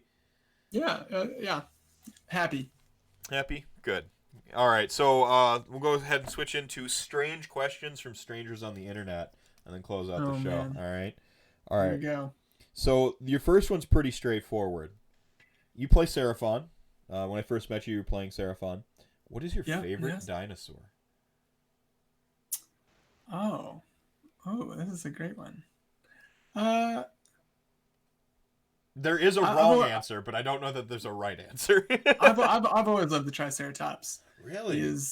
I mean, he's not going to take nothing from nobody. He's not like the over the top predator that like a T-Rex or whatever it is, but like dude will fuck you up. Like he's got horns for days.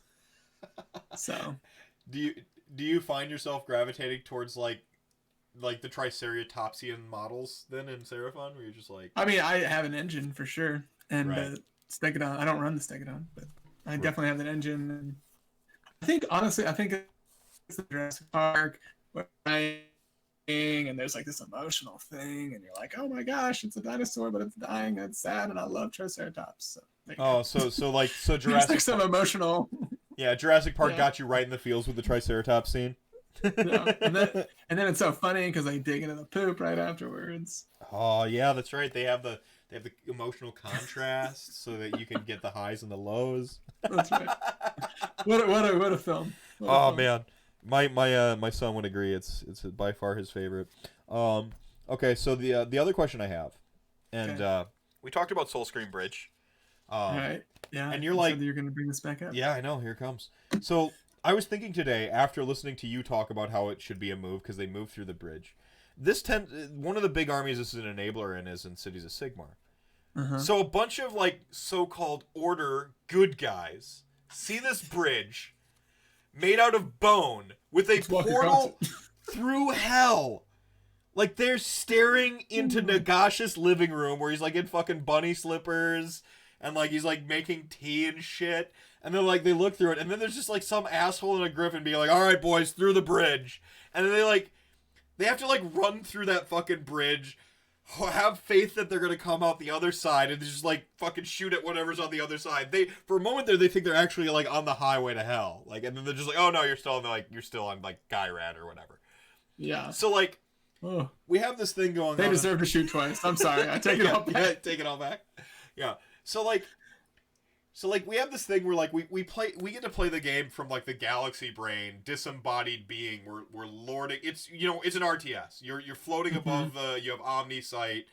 But like when you zoom in, sometimes there's these mechanics where you just have to like kind of laugh about that you don't think about until you zoom in. Is there a mechanic that when you think about it with your role-playing brain or from the perspective of the troop, it just makes you laugh? And if so, what is that mechanic? Man, that's a great question. I don't know if I usually think about like things from like the BA perspective. Like I'll think about like being like on the zombie dragon with the death lance and like freaking coming in and like skewering somebody with a dragon.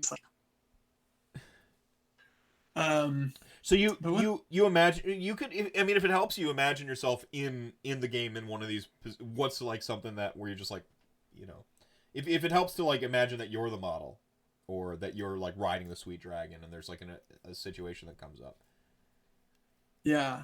When I first met you, you talked about like the wobble, like for why Seraphon models don't teleport. Like they just like, like roll that friggin' one.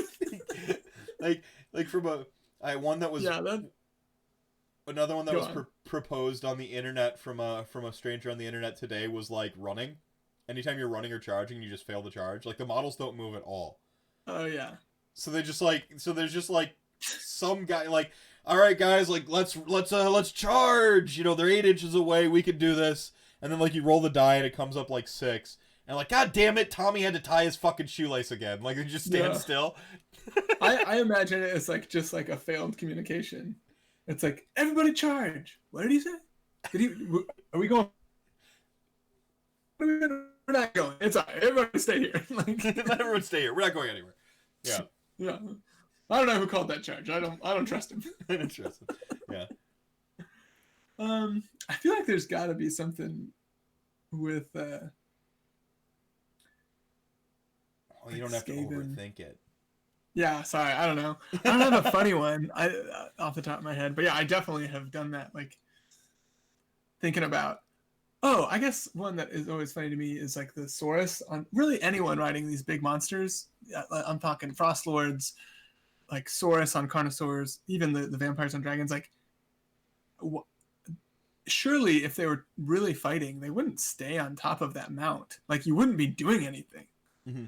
Like how do the Frost Lord's punches and kicks do anything from the top? He's just up there like swinging at nothing because he's a good 6 feet above like most. He's like fighting Grots, right? Yeah. And he's like super high. Like Yeah, yeah. All the mounts. Like, so I've always pictured of like the Saurus warrior, like, or like the old blood, whatever's like jumping off, right? Like hit with charge, and like that guy just like leaps from the mount into the fray and just starts like tearing people to shreds, right? See, I think that's adequate. So like mounted combatants actually like getting down off their mounts and being badasses. I think that I'll count it. Yeah. Okay, all right. Yeah. Because otherwise it's so silly. It's just like, yeah, it's a little bit of the like the Triple X or like Fast and the Furious or whatever, where like they especially actually like think about Archaon. Mm-hmm. That thing is humongous. Mm-hmm. His Slayer of Kings is slaying 0 people from atop that mount. Yeah. He's just waving that sword, unless he's fighting himself, mirror match style. Yeah, or like other mounted combatants makes sense too. But like he's when you're cutting through chaff, he's got to get down. All right, man. This has been a lot of fun. Absolutely. So anything you want to shout out? Any last soapbox moment you want to get in there before I let you head off to bed, or any shout outs? Man, well, yeah. First, let me just thank you for having. It's been such a blast. I've been watching for a while. So great to jump on. Obviously, we've talked about it a few times, but please, if you're in the mood, give the Everchosen Podcast a listen. We're available pretty much anywhere podcasts are available. If there's a place that we're not available, hit me up on Twitter. Slantastic1 is my Twitter handle. Mm-hmm. Slide into those DMs and be like, "Yeah, couldn't find your podcast," and I'll see what I can do. Yeah, the Everchosen Podcast. I really will second that recommendation. It's a lot of fun. If you listen to the intro, I mentioned what they're all about. He's mentioned what they're all about. It's really good. Guys out of Texas having a great time talking Age of Sigmar. Yep. So, yeah, check that out. And are you going to Masters? Are you gonna like you didn't make the cut yet, or I did. You made I was ranked 5th out of 20, so that was good. I was happy with that finish. Damn, so I'm going and looking forward to it. Looking forward to the battle. Did I tip your cards? Like people know you're on Skaven, or was this some Galaxy Brain I 3D announced chess it. move? I announced it on our podcast last week. That's the best part about this whole thing. Like we just want to talk about our tech in public, so everyone and people will like send me messages and be like, "That combo sucks," and I'm like, "Hey, I thought it was pretty good." You're never gonna pull that off. Like, okay, fair. All right, man. Yeah, for those of you just joining chat here, I'm sorry you caught us on the tail end. You'll have to watch it back on YouTube. Happy, merry, all that stuff to you too, Josh, man. But yeah, thank you, chat gang, for hanging out with us tonight. I hope you enjoyed the show. A lot of banter. Good little progression of events there, I think. And thank you once more for being on Just Jeremy. Just Jeremy, yeah. I don't have everyone else on the podcast has a nickname. Mine is Just Jeremy.